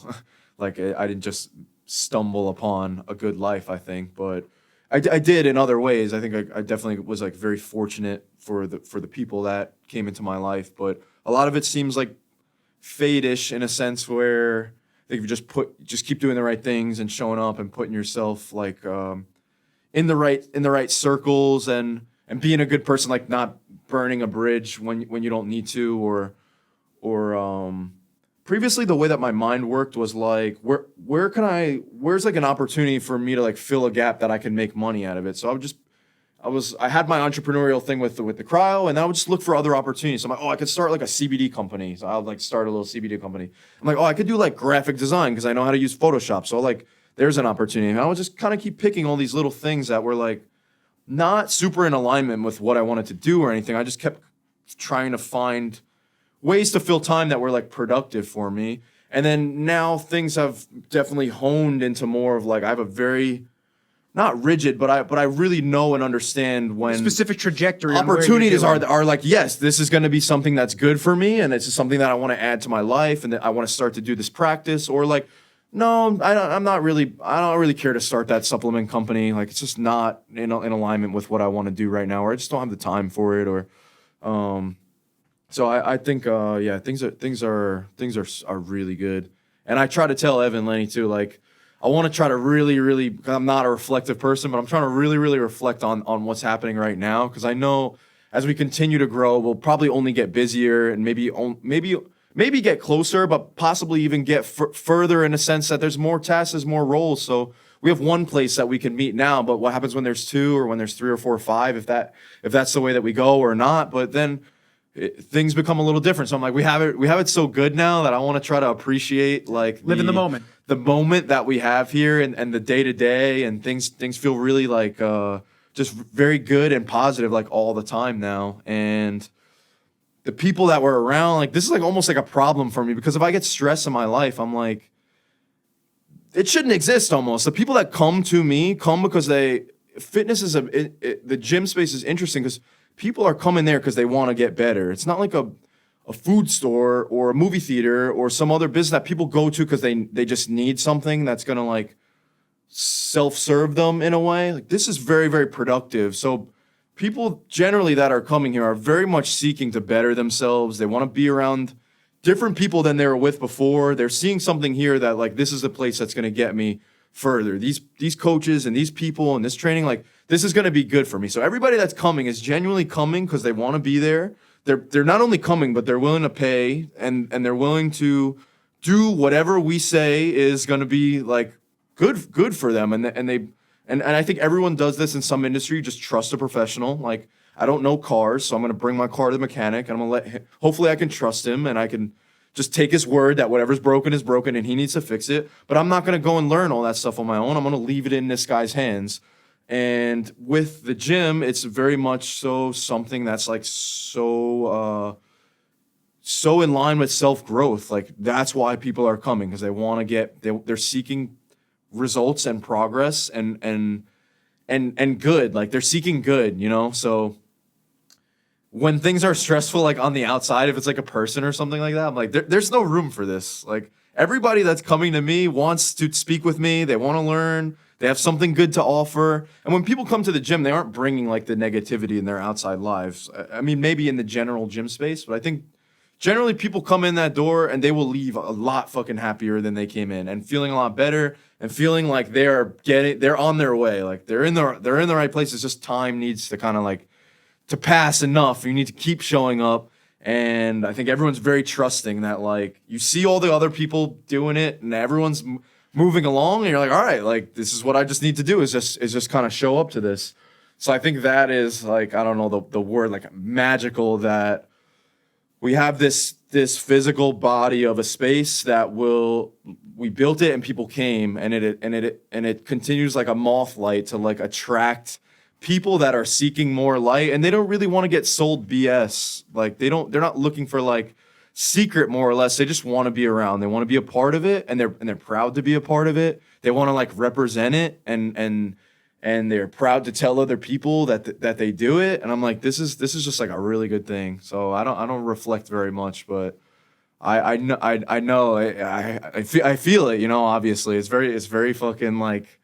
It bubbles you. My man said he doesn't like to reflect very much. He just gave the best closing reflection statement of how his life and business is going. Yeah, so things are good. That's amazing, dude. Well, things are good. I want to thank you for sitting down. I appreciate chopping it up bro. with me. I'm happy to be here, dude. For real, it was awesome. You're awesome. Yeah. I'm glad I got to know you better, because I feel like you're the quiet one at OG. Oh, you're right. I was actually like I don't know how this is gonna go, because Have you ever seen Nardwar on Yes. YouTube? He comes with like things where the interviewee is like, how did you know that about me? Yeah. You know, like, and I'm like, we don't know each other beyond like a little short Just saying time hi and the Evan's space and podcast. kind of some of the common interests that we might have and things like that. So I'm like, I'm not I don't know I talk when people ask me about something, but I'm like not a Nah, let me tell you, a small talker or like an phenomenal. icebreaker or something like that. So I'm glad that you're phenomenal, dude, for real. this went okay. How can people follow you if they want to follow the journey, High Rocks, and obviously a lot of people know OG. So if you want to just plug the information for the business, just tell them how to follow you. OG Training Academy, Lindenhurst, at OG Training Academy. That's the HQ. That's the team, the brand that I'll stand behind, and I also am a personal coach, so I'm trying to kind of build that avenue as well. I have 2 online programs right now that people can just sign up for. They're $10 a month, so super cheap. I just try to get people on board that just want to like learn my stuff, and I think I think I'm pretty confident that I definitely like over deliver value just based on what I've paid in the world. I think I'm very much just trying to just to share and serve other people at something that I feel like I'm kind of good at and that I think that I can help them with. So I do my own. I would just the Real T Fresh is my Instagram, and that's how you'd kind of get into my app. You can train with me in person. I have my Strong class, which is basically my strength program that I write that you can do in person. But I have like maybe 20 people that I teach that to online that are kind of part of the group, and then I have a female kind of not a female only, but it's a female geared bodybuilding program, and then I think next would be like I'll have a male bodybuilding program. That's just what I grew up on is bodybuilding, and then the last box that I would like to check would be like a hybrid. I'll be like a hybrid coach, but I think I would like to be a little bit more accomplished in the space first. You're well on your way, man. But that's where I'm at. I'm in that cultivation phase right now, where I'm laying the daily bricks, and we'll see what it becomes, I guess. That's amazing, dude. By the end of it. Listen, amazing journey, and it's only up. Yeah. You got a lot more shit to conquer, good days bro. ahead. For real. So I appreciate everybody fucking with us, hanging out. Yeah, cool. Thank you. Episode 61 with my man Taylor. Amazing. Tons of knowledge bits, man. If y'all haven't picked something up, you gotta go re-listen. It's crazy. Appreciate that. But I appreciate you. Thank you, man. And on that note, peace. Adios.